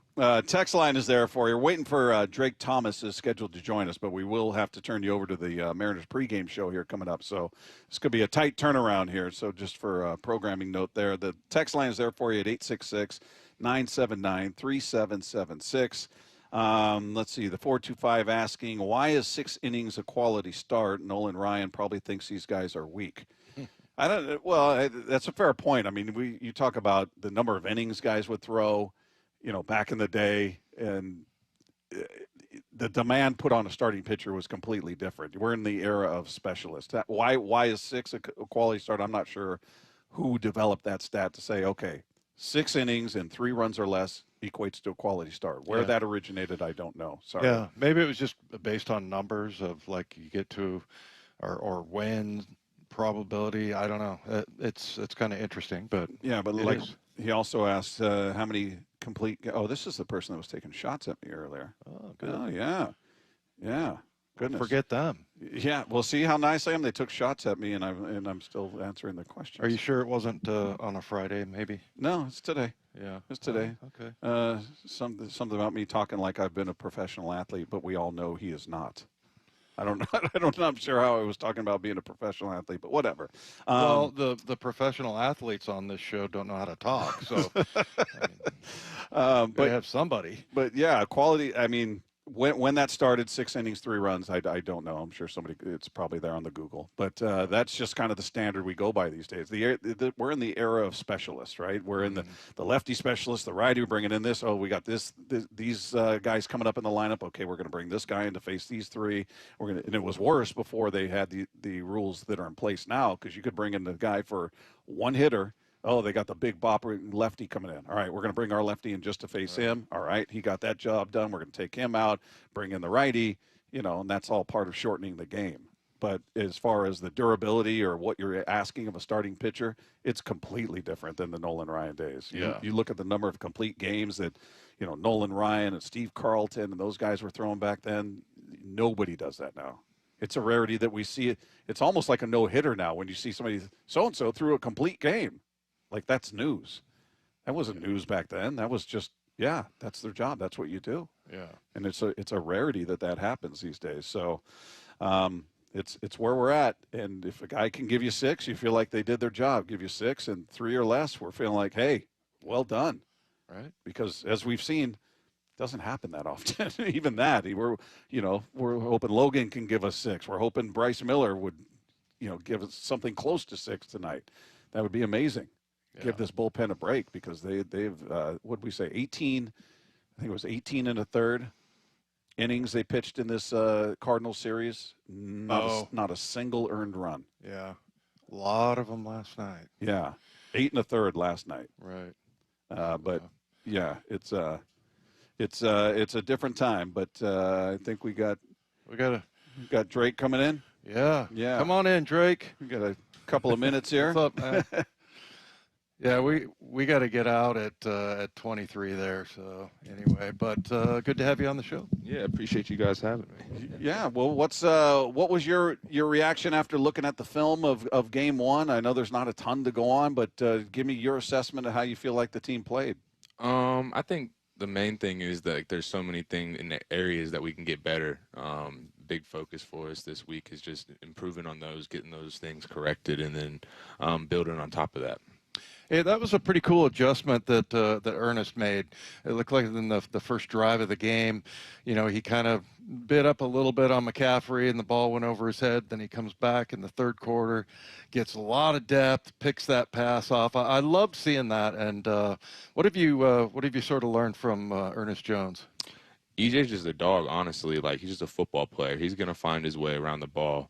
I mean, you can see that in last year is like he came in and that week he was playing for us and he made a huge impact. Like, our defense isn't an easy defense just to come in and learn like that, and he was able to do it and made it seem like pretty seamless. So he's just a really good football player, and it's really fun to be around him and watch him play. What do you see in the Steelers team as you look at it? Obviously, there's some guy named DK Metcalf over there that everybody's talking about. He's saying it's just another game to me, which I think we all think is nonsense. But what about you going up against a guy like that and that team? What do you see there? I mean, they're a great football team. They're a great organization. They have a lot of history there, so it's going to be a lot of fun playing against them. I grew up a Steelers fan, so it's going to be a really cool opportunity to go into Pittsburgh and play. I'm excited. How far back does your fandom go? Do you go back to Jack Lambert? My family dog, growing up, his name was Lambert. No way. Yeah. I just got out of storage. I had a poster of Jack Lambert when I was a kid, and I wrote, "Don't bleep with me," on coming out of his mouth, and then my mom framed it. That's great. So, yeah.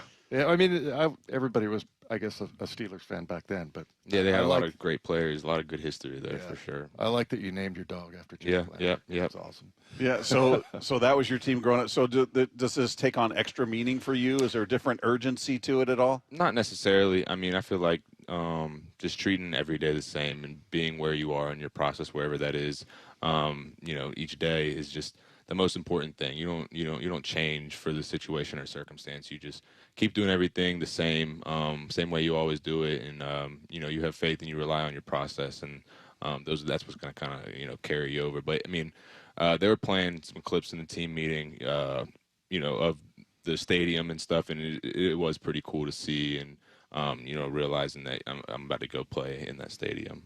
I wonder how old you were when Aaron Rodgers was a rookie in the league. What year was that? What was it, 2005? What is he, 41 now? I don't know. Yeah. If it was 05, I was 5. Yeah, maybe. I was 5 years old.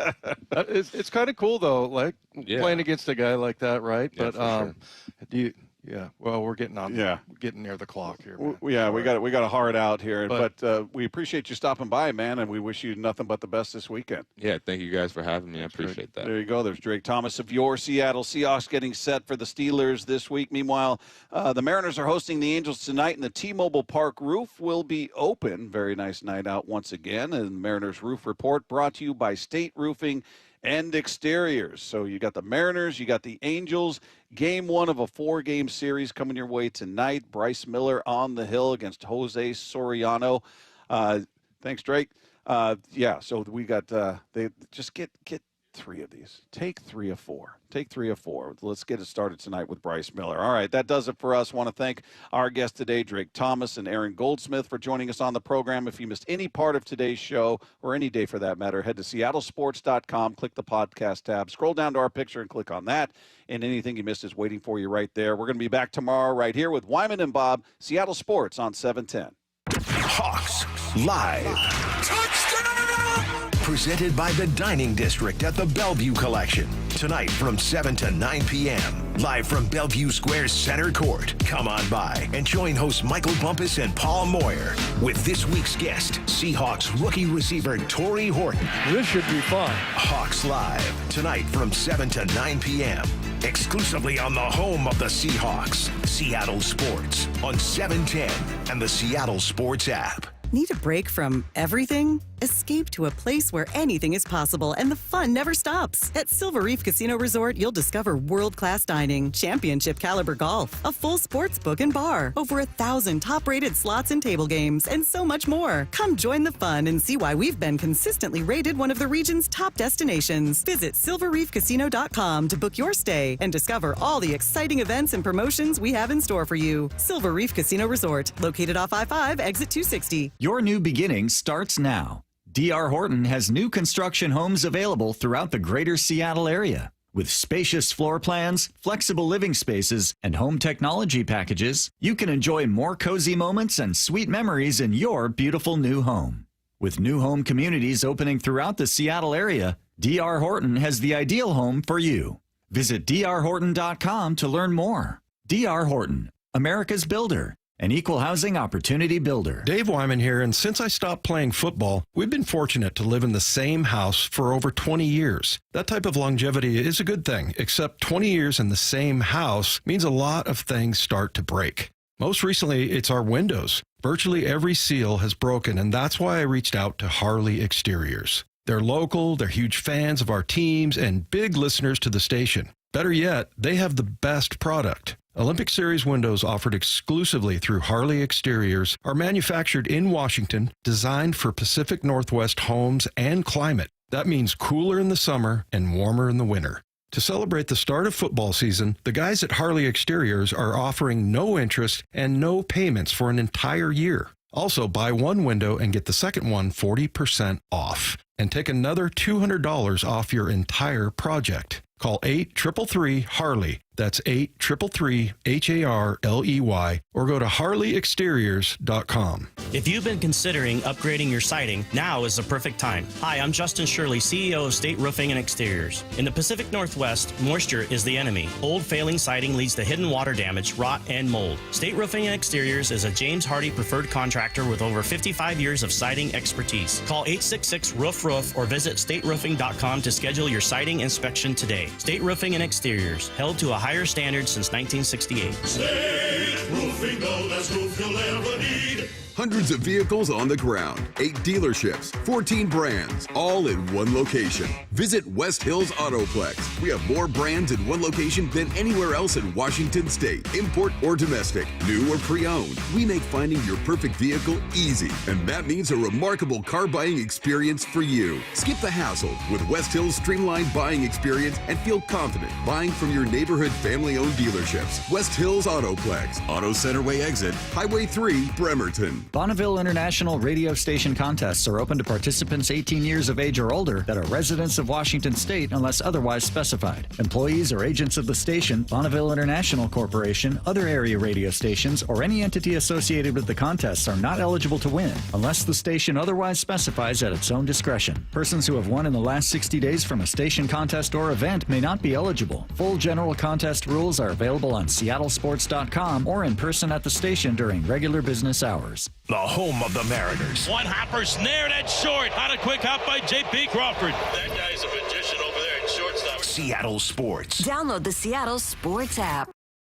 Endless hours of research, seeking referrals, dozens of calls. Hiring the right attorney can be a challenging process during an already difficult time. J.P. Pendergast with Pendergast Law explains. In Washington State, Tom, there are thousands of attorneys to choose from. Referrals and online research can be helpful, but discovering the right attorney requires a conversation. It can be hard to identify integrity and authenticity without that interaction. So, what do you recommend? We encourage anyone looking for personal injury representation to call for a free consultation with our team before making a decision simply based on referrals or online research. Accident victims need an attorney that listens, demonstrates honesty, and is genuinely understanding of their unique circumstances. The care, attention, and preparation that our firm provides throughout the case mirrors the effort involved when taking on the insurance companies. Save time and avoid mistakes after an injury. Contact the caring and compassionate team at Pendergast Law. If you or a loved one has been injured in a car accident, call Pendergast Law. We can help. Imagine finding your dream home and moving in right away. No waiting to sell your old place first. Sounds perfect, right? That's exactly what Orchard's Move First, Sell Later program lets you do. Buy your new home now and sell the old one later. Here's how it works. Orchard gives you cash so you can buy and move into your new home first on your timeline. No waiting, no showings, no double moves. Then the Orchard experts take it from there. They handle repairs on your old home for you so you attract the right buyers. Once they're done, a local Orchard agent lists and sells your home for top dollar. Orchard's Move First program gives you the freedom to buy and move into your new home first and sell your old home later. Buy before you sell and get top dollar for your home with Orchard. Ready to find out how much your home is worth? Visit Orchard.com to get your free home valuation. That's Orchard.com.